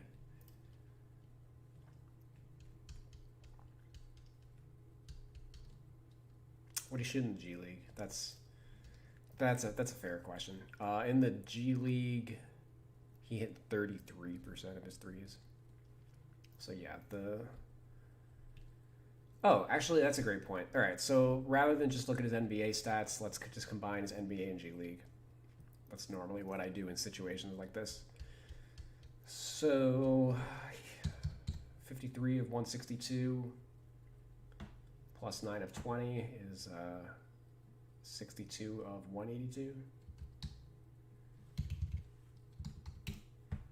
34%. Okay.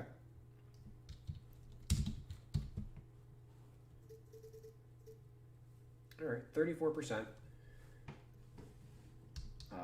which is about a 79, not a 69, a 79.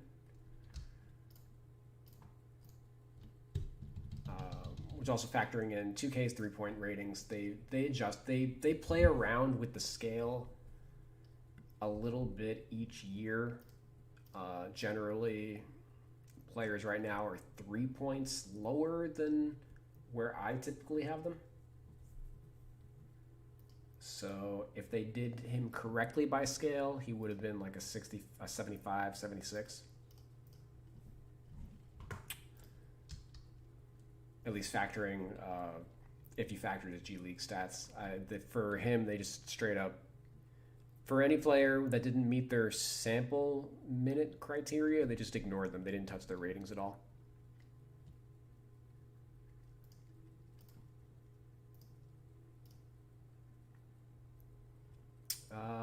Free throws, 5 for 5 in the regular season. 81% with the G League team. Yeah, so I guess we're factoring his G League numbers.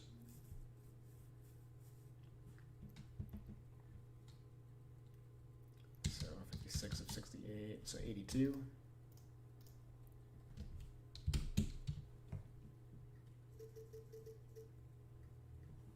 Mid-range, that I will 69 because he didn't take any mid-range.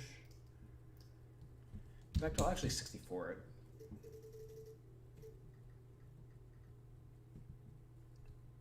Because he didn't take any.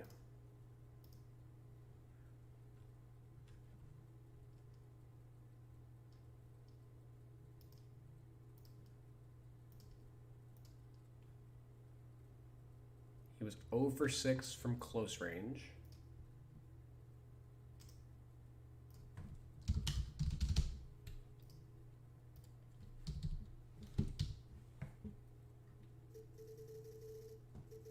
Which I think means we're doing that. Maybe even, you know what, I don't want him to have a high rating or anything.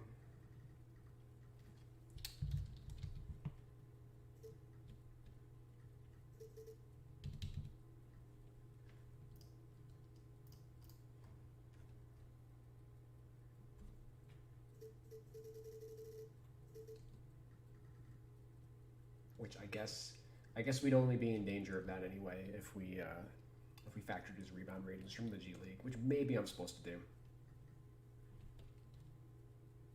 Yeesh. Well, I'm not gonna. Yeah, this is one of those. If we factored NBA, he's a 93 shot IQ.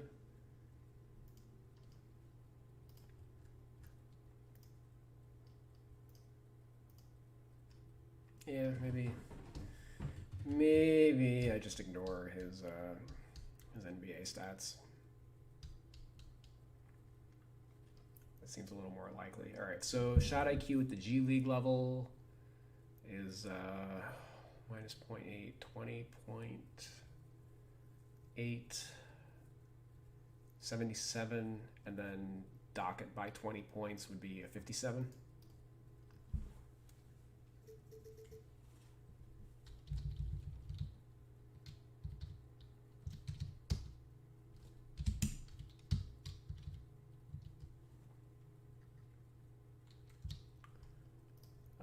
Dunk rating.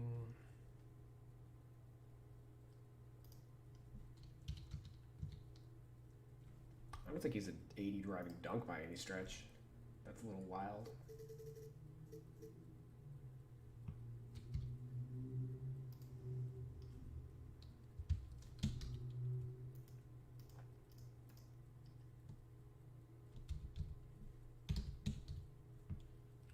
think I'm gonna do that. Standing dunks are basically how most bigs get their dunks. All right. Let's dock that.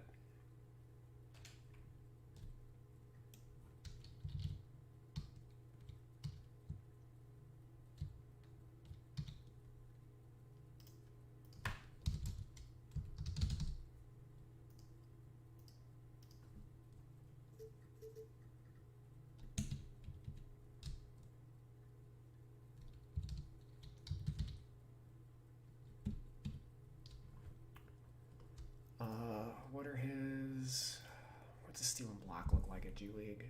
Steals would have been a 70, blocks would have been an 85. So that, and then factoring in the NBA difference. I'm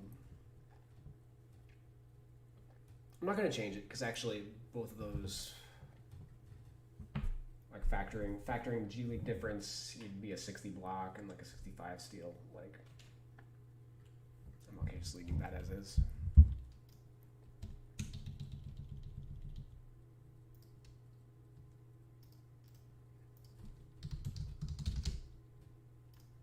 .72 speed is a little. Again, their speed ratings are a little all over the place.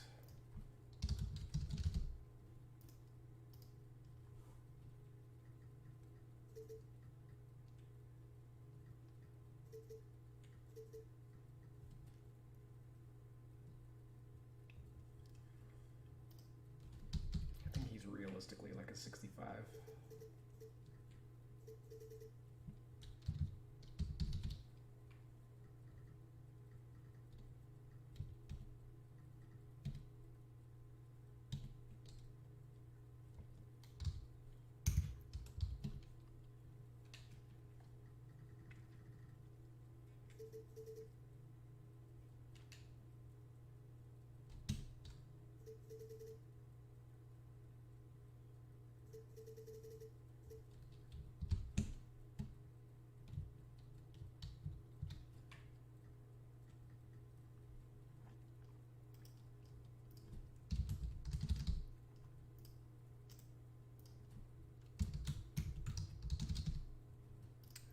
These are kind of wild high.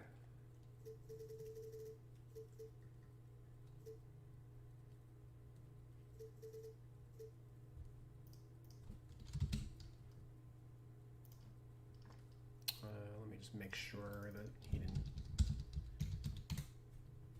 qualify. Nope.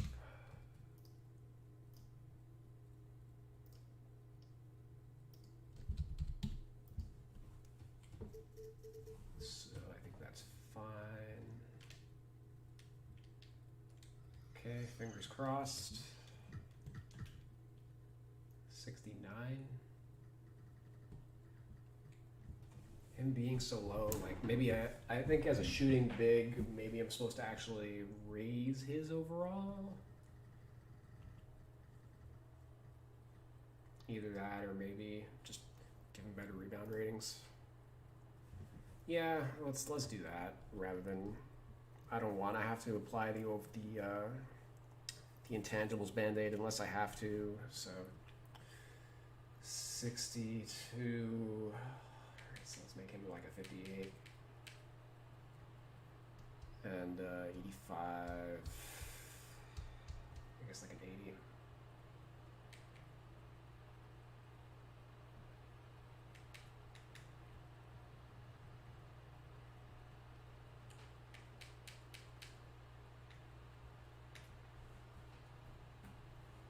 $70 might even be low for him though. Like we got Noah over here at a 74. A 74 with the intangibles modifier on. So if we did boost that to 199, he's what, like a 72, 73? Yeah, 73. I think I'm supposed to do that.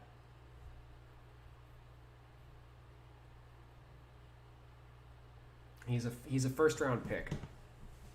Is another factor. Again, he didn't play because Doc doesn't play rookies. Is the other thing to consider. All right, so what was he before? 70?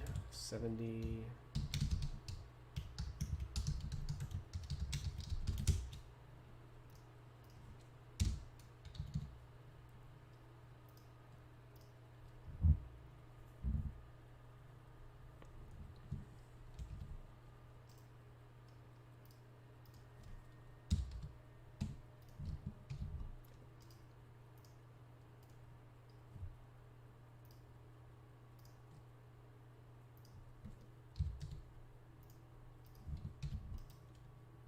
I should probably say something about the 2K overall rating, that 3 out of the 4 centers that we rated, we had to put this modifier on.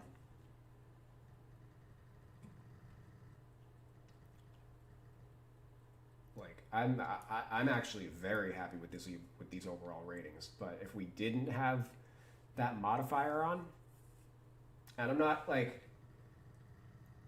I want to make it clear, like, I'm only giving, when I'm modding, I'm only giving a 25 or a 99. I'm not doing I'm not like gonna do what 2K does and like maybe like let's give a guy a 40 or let's give a guy a 50. I'm not playing around. Like, if I'm ever putting this modifier on, we're going full extreme because things are fucked up. I'm not using it to like thread a needle and like give a guy like +1 here, +1 there, because that's what they do, and that's why their rating, their rosters are a joke.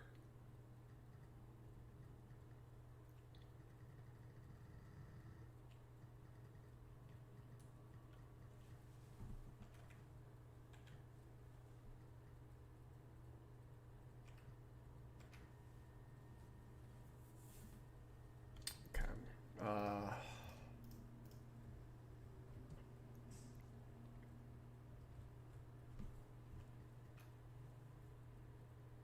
I kind of want to just finish up all the bigs, since those are also like the least interesting players on the Clippers for the moment. Well, I don't know. They got some pretty uninteresting wings too. There's a lot of guys on this team, like, they're very top heavy.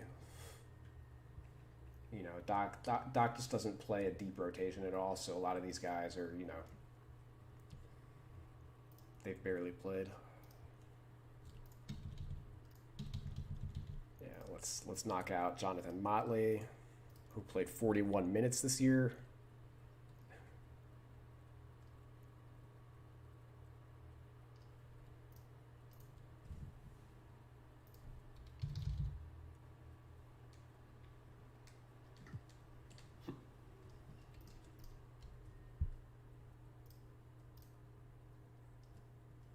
You guys notice my coffee has me like alert and like, you know, jumping.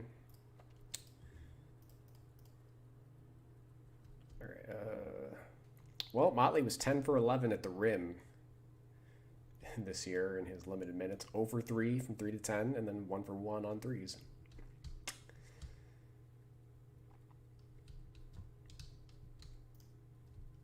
For what it's worth.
basically all his shooting stats. We're looking at a career.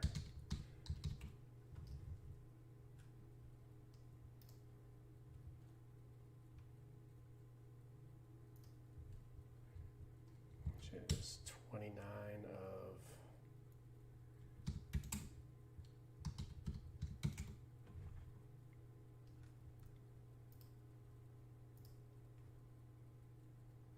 Okay, it was 29 of 70. Now it's 29 of 73.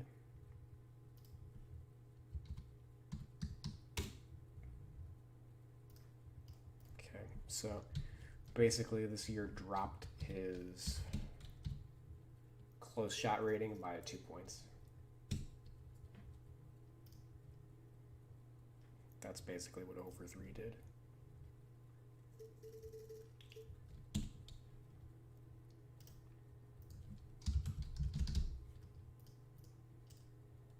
Okay, 53-point rating. Interesting. Because he was 1 for 1 this year, and he's 2 for 10 in his career, and we will look at what he did in the G League. In the G League, he shot 35%. He's 31% for his career in the G League. So he has 3-point range.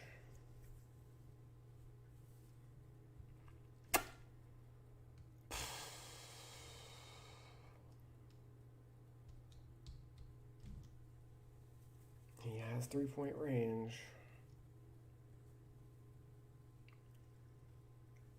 Oops. Sorry, guys.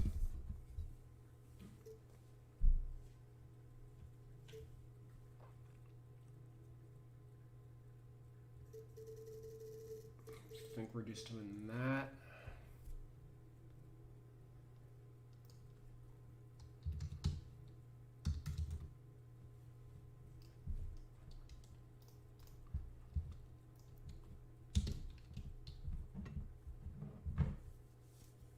And 2K has this problem where only the stars are capable of doing, like, all the stars are like dumb overrated, and then the role players can't do shit.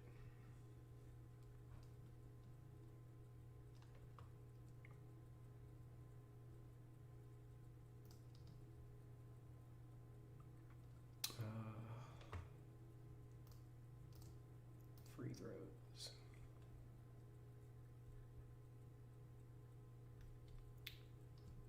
Free throws is an interesting one. I'm a firm believer that it's harder to hit free throws at the NBA level than it is at the G League level. Because I'm guessing, like, whatever the factors is, like, you're more gassed because you're playing harder, or like there's more pressure, you know, you got a whole bunch of fans screaming at you. Like, there's a lot of players that just, I've seen it over the years. Players shoot well in the G League and then don't shoot well in at the NBA level. And I guess another factor is also you're going to the line more in the G League level because you're a focal point of the offense, so you're more in like a rhythm. It's probably a little more infrequent at the NBA level because you have a smaller role, so you're not getting to the line as frequently. So Motley shot 75% from the line at the G League this year. He was 71% last year. But at the NBA level, he's only 59% for his career across like 3 years. So each year, he was basically shooting 20% less at the NBA level. So just an interesting little thing I picked up by looking at his minor league splits, basically.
Motley is actually faster than this in real life.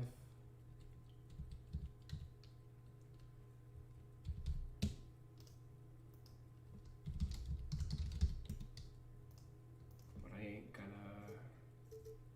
worry too much about it. Again, he barely plays.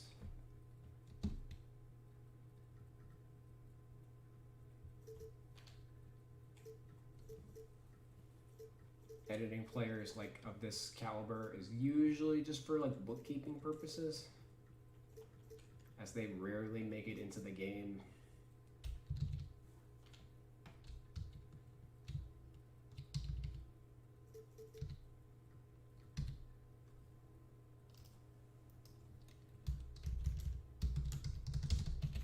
It's more like a what if of like,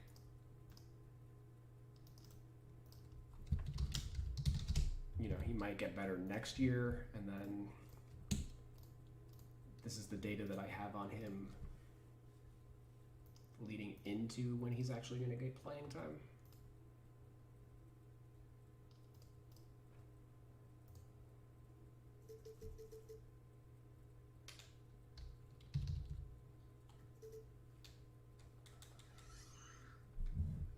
Oh yeah, go back to the yawns. Yeah, see, like, these are the ratings that, the overall ratings that kill me.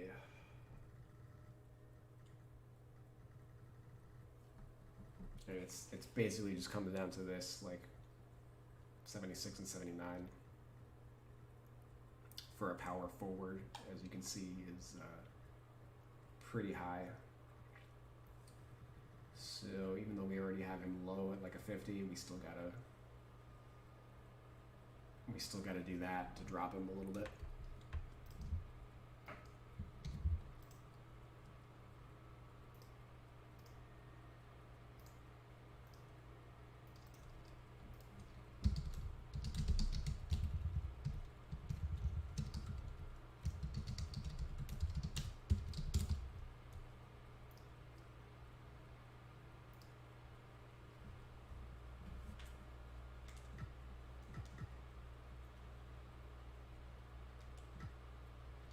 Let's do Pat Patterson first.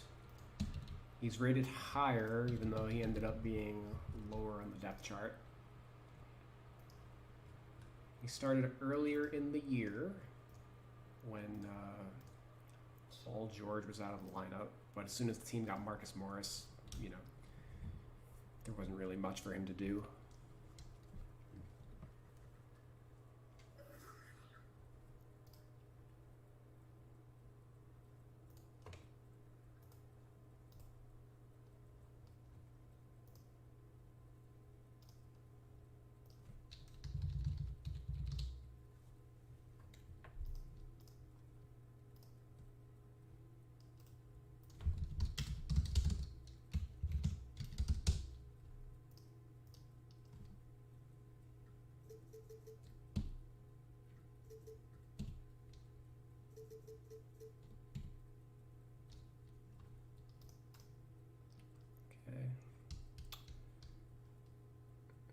10 for 20 on lamps, so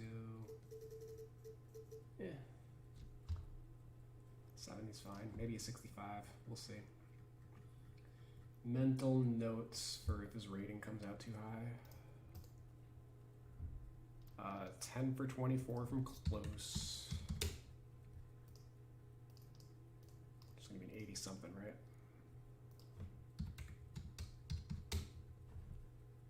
Yeah, 83 rather than 57.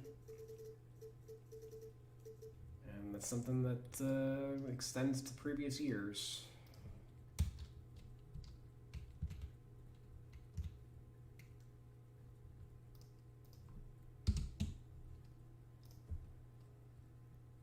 Two for 8 on mid, not a sample. So we'll check that in a second. And then he hit 40% of his threes.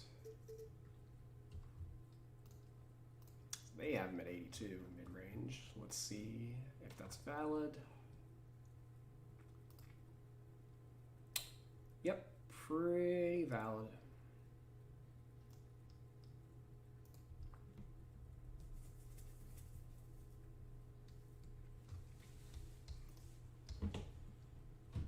Well, sort of valid.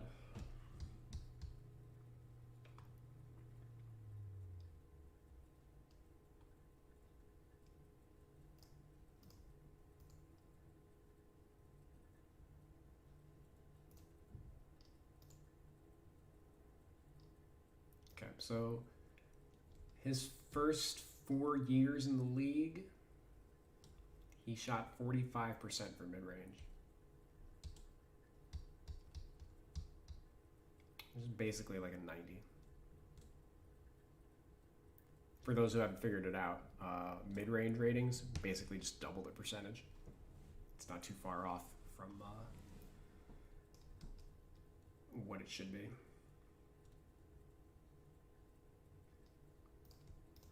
But for his last 5 years, or his last 4 years, he's 30%, and on a much lower. It was a bigger staple of his game 5 years ago, or in his first 5 years rather than his last 5 years. So, I mean, I'm gonna like. So if we went by career, he's an 87. If we go from his last 4 or 5 years, it's basically a 60.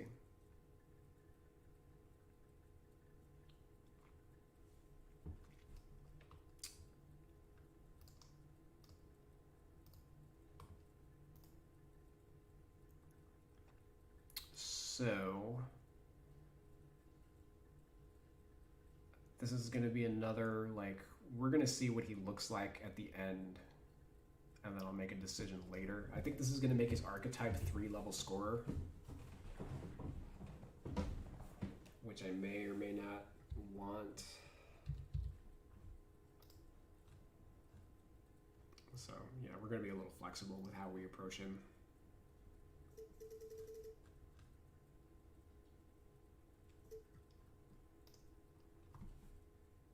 Oh, Jesus Christ. I just want to be back to normal.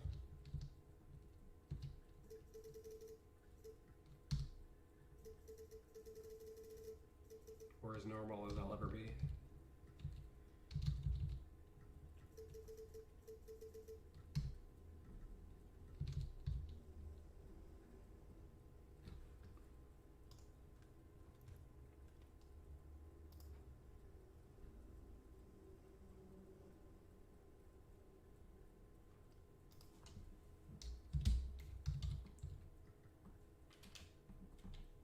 Dunks, kind of glossed over it, I didn't actually check. Dunks, oof.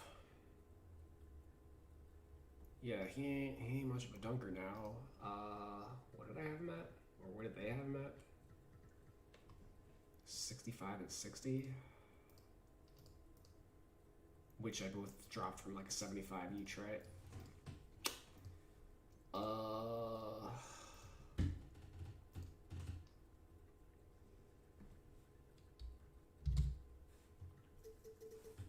I think we're doing like that. Might even be like a 55-60. Dunks on like 3% of his shots, 3 or 4%.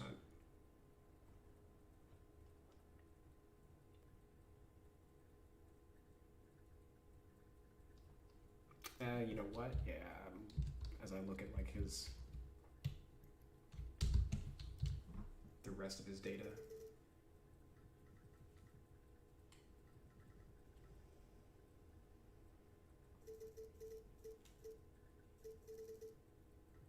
Yeah, that's fine.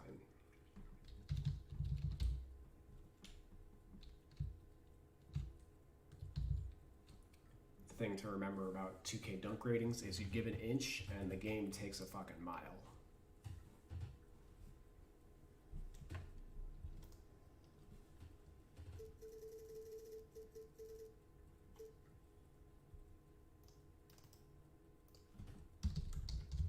Okay. That 75 perimeter defense is mostly based on 2019. So let's see what he updates to. It was pretty good this year too. Oh, it's actually based. It's based on 2018 actually,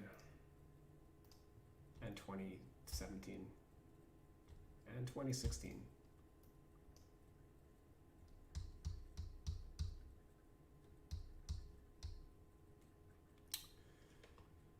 Yeah, 85's fine. Let's see the post.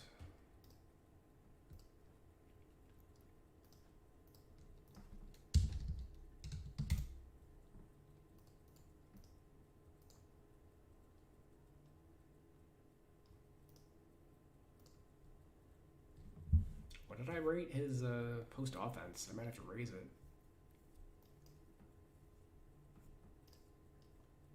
Ooh, post defense is good.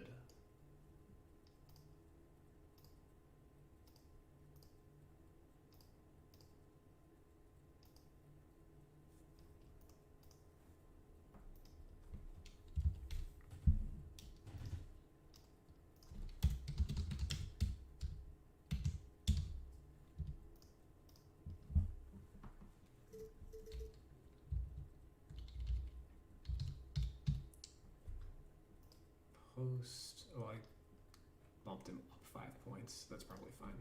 Okay.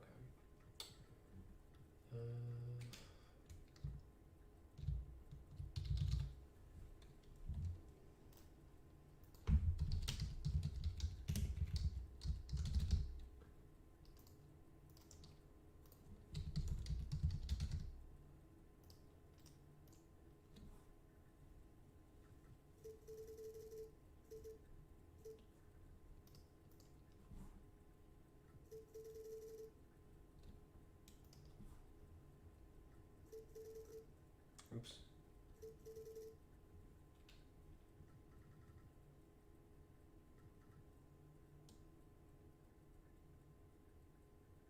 What just happened? Yeah, I had a video. Okay.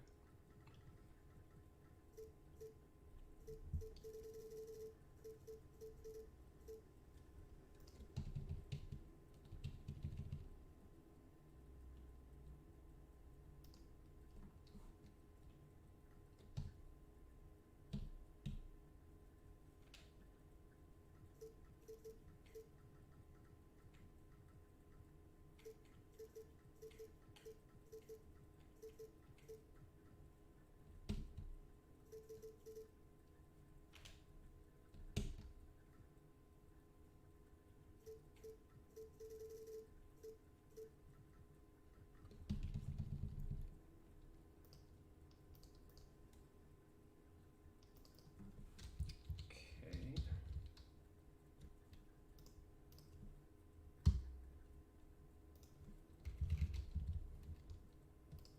2K dropped his help defense by 8 points.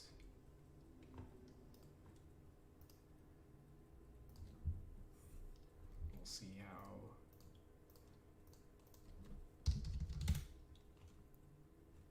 accurate that is in a second.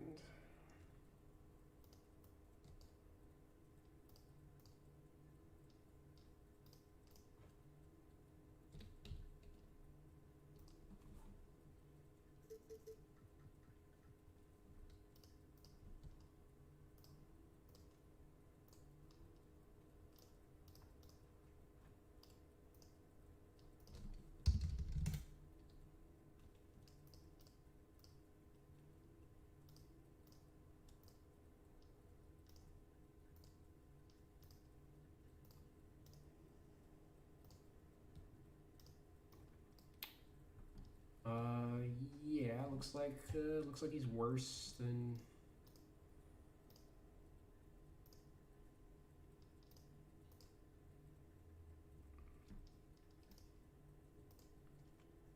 Yeah, he's kind of trended in that direction.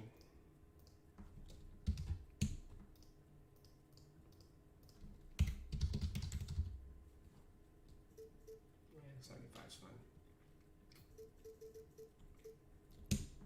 Okay, as a stretch 4, I'm expecting Patterson to come in low.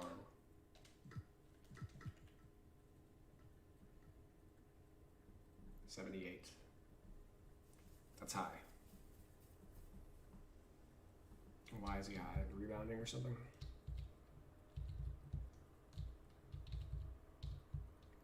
No, not even. Just his defensive ratings, I guess.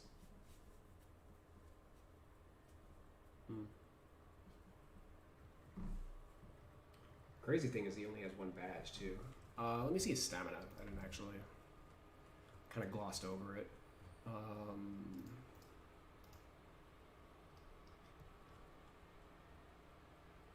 Oof. Okay, I can actually drop him there, yeah. He only played 18 minutes a game in his starts.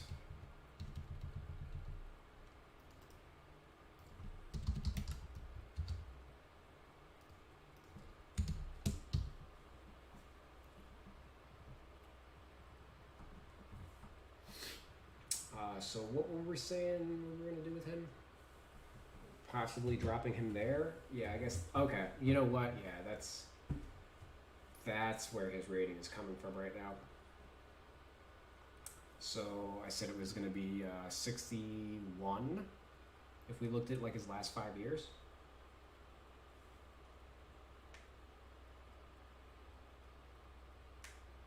Yep.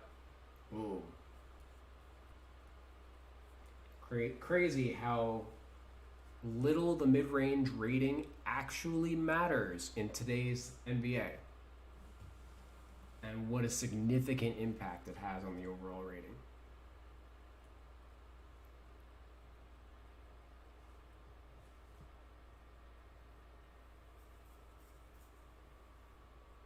Like, I guess here's the main problem is the rating, the overall rating is not factoring shooting tendencies at all, right? Like we look at the shooting tendencies for Pat Patterson, right? 13 under basket, 11 close, 4 mid-range, an 83 point. So very clearly, his whatever his 3-point rating is should factor in very highly with what his value is. Like, it shouldn't, because he has a 4 mid-range tendency, whether or not it's a 25 or a 99 mid-range rating, it has very little impact on the contribution he's going to have on the court. You know, because he's never going to be taking those shots. At least if you program everything else correctly.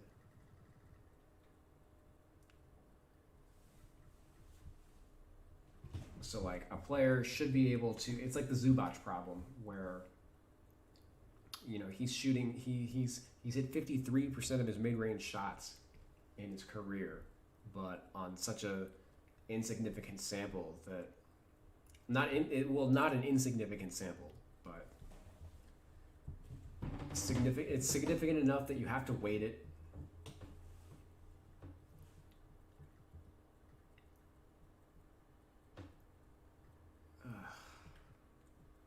But like, it's not a major aspect of his game, you know.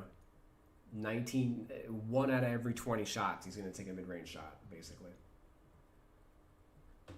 But the rating doesn't look at that. It's only looking at, you know,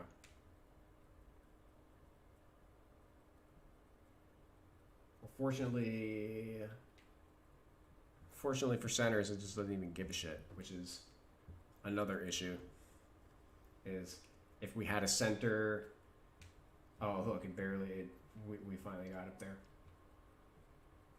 You know, the difference between, so if we took like Hakeem Olajuwon and we adjusted his mid-range rating,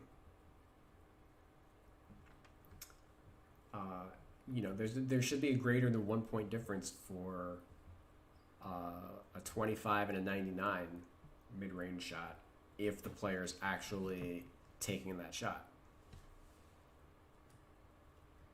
Is basically the point I'm trying to make. You can't just use it as like a blanket. You can't blanket it across the board. So, all right. 75 for Patterson.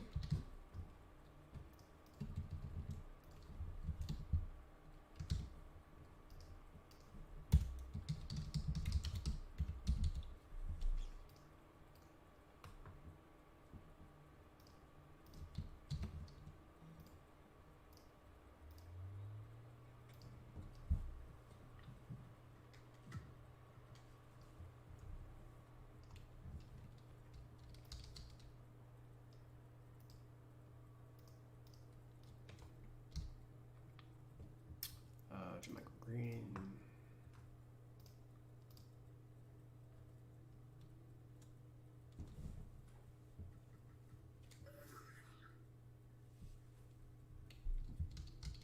Uh, 55% on layups.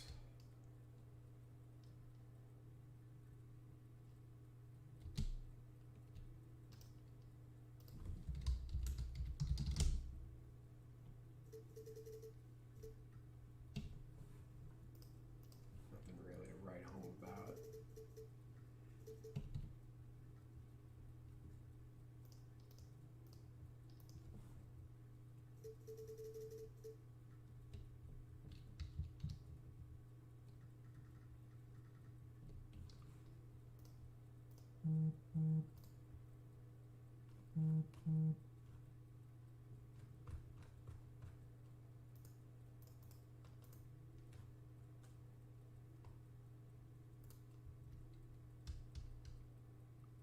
Uh, 18 to 45 is 40%.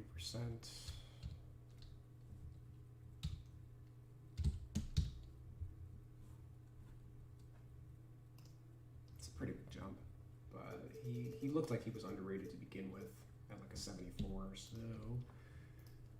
I'm not terribly surprised. He was 3 for 8 for mid-range, so again, not a significant sample. We're going to look at his career in a second.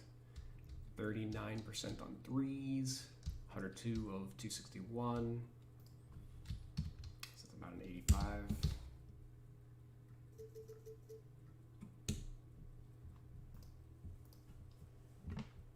Okay, and he shot 75% from the line. Mid-range.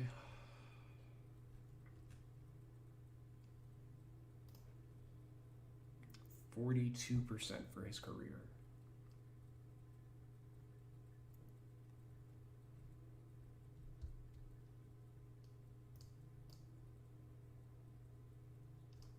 Doesn't quite have the same like Patterson split of like really good early and then so late. He over his last 3 years he's 39%, so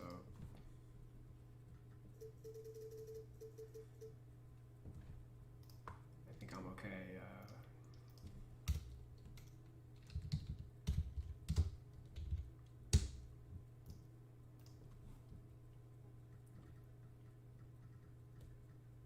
Not treating him the same. Plus, I do want Green to have a higher rating than Patterson, as he is ahead of him in the rotation.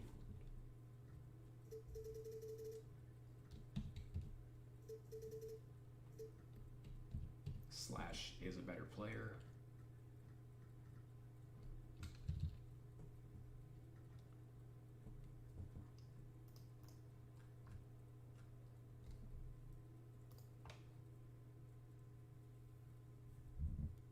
Oh, 11.6 is 60.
Well, fell off a cliff this year, 6th percentile. What do you do in the playoffs, if anything? Playoffs, only 7 possessions in the playoffs, so nothing really. But 6th percentile versus 79th last year and 85th the year before. 42nd before that, and 6th before that. Not a high sample of only 31 possessions.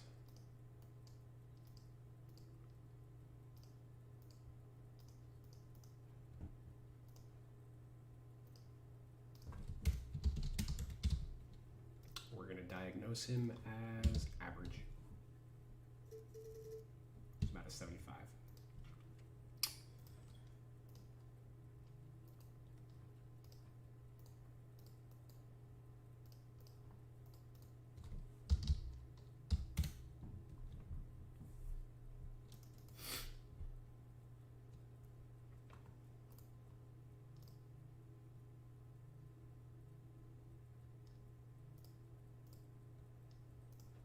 Okay, we will likewise diagnose him as average for perimeter defense.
'85th percentile this year for help defense.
Oof.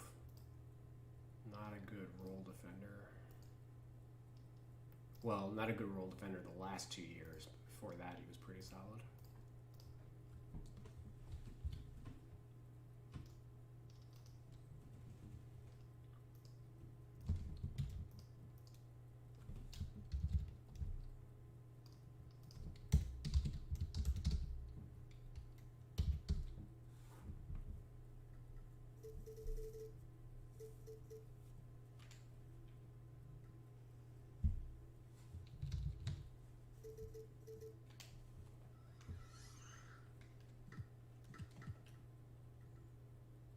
Okay, he's a 78. I'm okay with that, I think.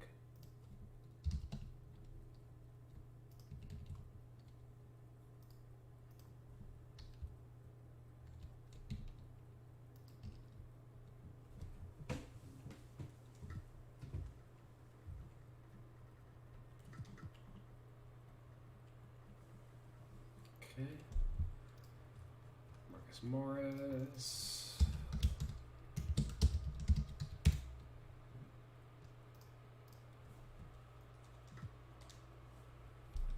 Kind of an interesting player because he was He played half the year with the Knicks, who used him completely differently than how the Clippers used him. The Clippers used him a little more conventionally, whereas with the Knicks, he was like their number one option.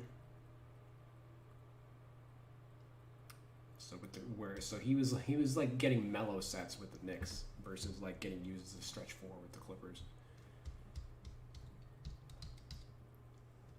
So interesting tension between those two versions. 42% on his threes.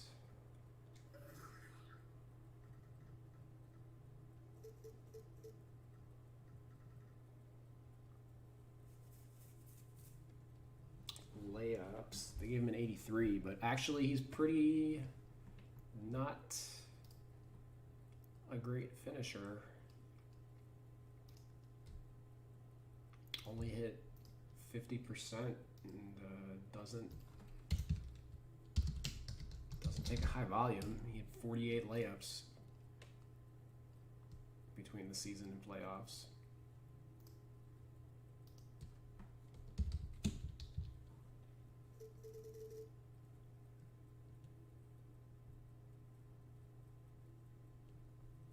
I think 75 is fine for him.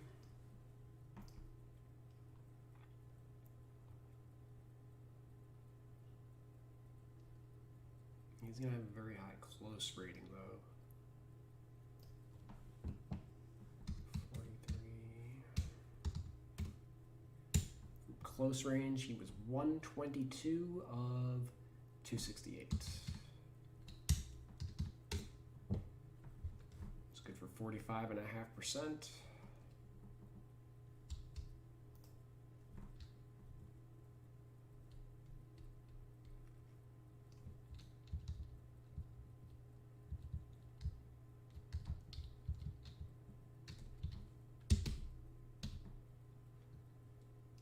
So I'm going to give him a 92, and they have him at a 76, which is really low.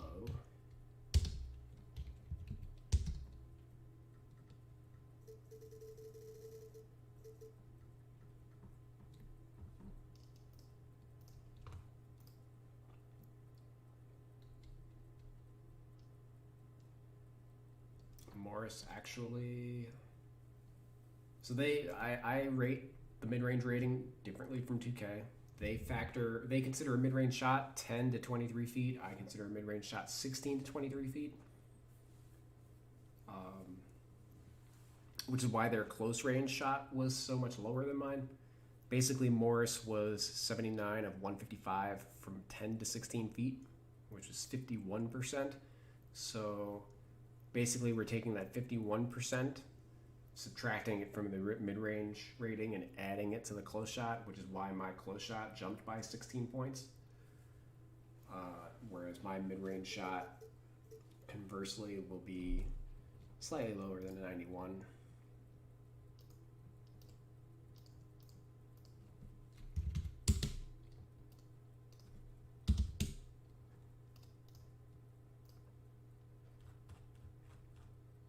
Just compare that against like his career. Basically the same number for his career. Yeah, 87 is perfect for him.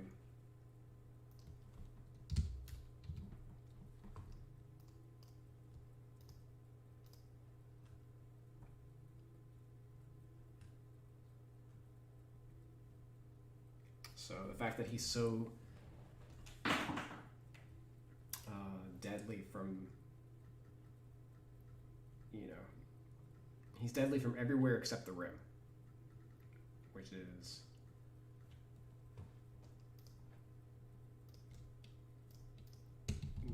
basically Marcus Morris's game. I don't know. Okay. Pretty good ball handler. He did play, and he was playing the 3 for the Knicks too, rather than the 4. Is the other thing to note. So pretty high skills for a big.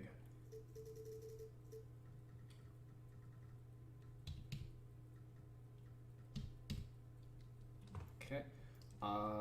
Going back into his not being a good finisher, like, he's not a dunker. He dunked 3 times this year in 2,000 minutes. 0.4% of the shots were dunks. You know, that's nope, not a 70. Not close. 50 might even be like a stretch. I think 50 is generous. Like 50 is me factoring like his prior seasons. Like last year he dunked 13 times compared to 3. The year before that was 10. You know, I think we're just going full like 45.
Okay.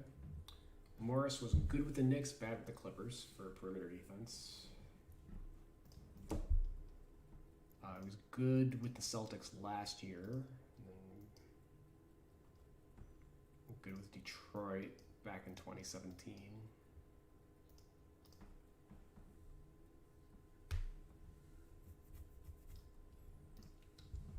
Playoffs, .44 PPP. 4 points in 9 possessions.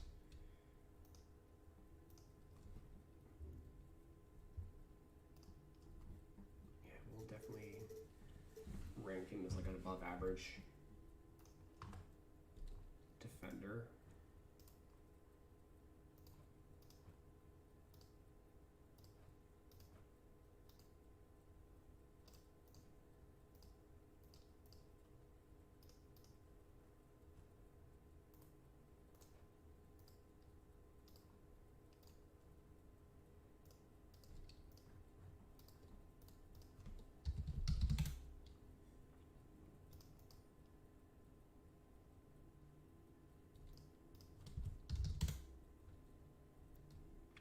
Post defense was very good this year.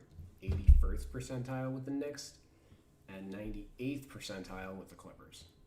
10 points and 22 possessions with the Clippers is what he gave up.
Actually, I think I'm going up on that. Yeah, 90's fine.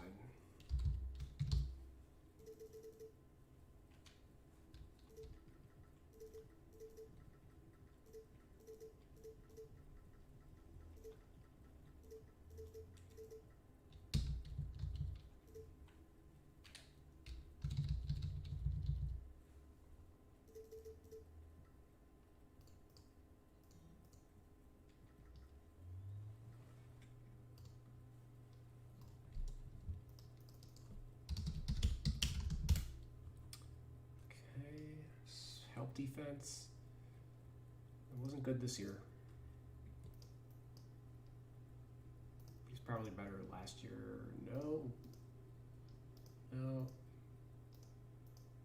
Yeah, it's kind of gotten steadily worse.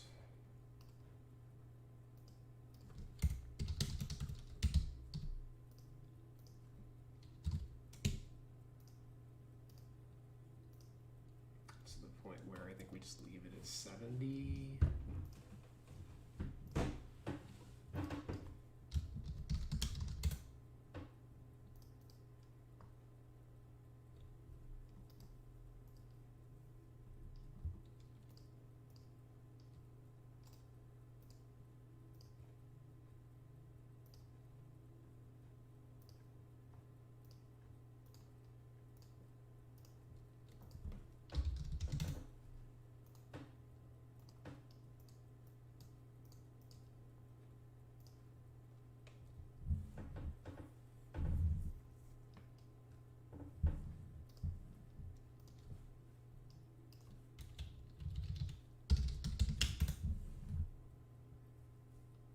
Marcus Morris, one of those power forwards that actually guards the pick and roll ball handler more frequently than he does the roll man, which again speaks to his versatility.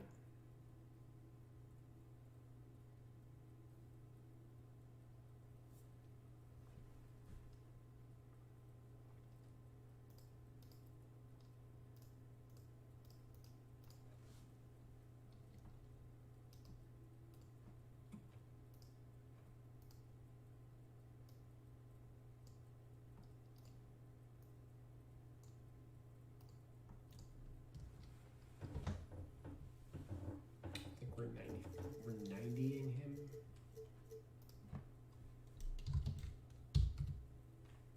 Because I like what I see there. Oops, hold on.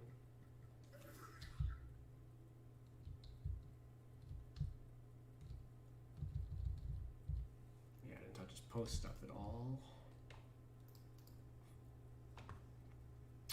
Ooh. Oh no, well, that was 2016. This year, kind of average.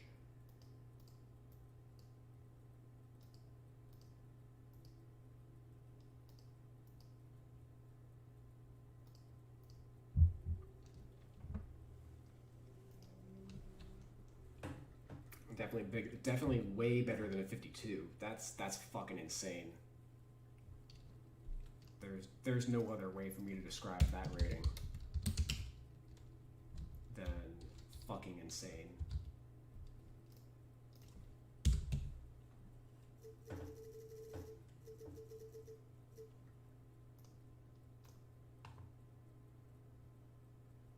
Okay. Hook shots, he was only 1 for 3, so that ain't really his game. Definitely more of a fade guy. Okay, what's the verdict? 80.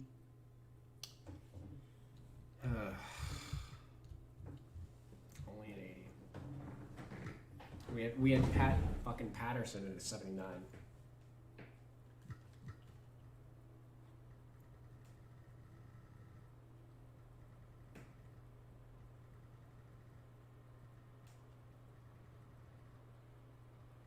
Yeah, the main reason is his rebound ratings are in the shitter, which is partially because he spent half the year at small forward.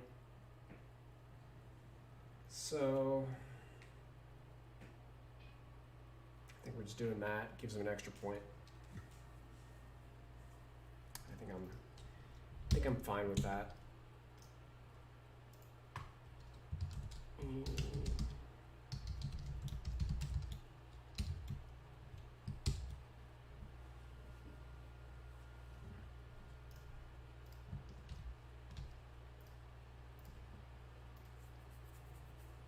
This has been a team where I've basically put the intangibles mod on 5 players.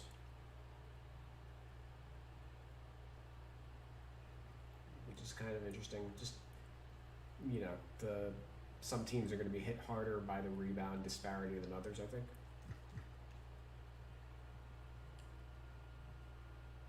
We're basically 2 positions in, and I like how these overall ratings kind of stack up.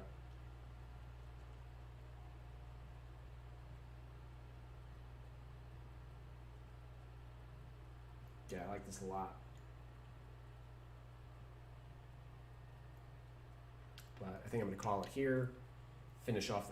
I'll be back a little later to finish the rest of the team off. I'll probably stream that too, but I want to grab some food.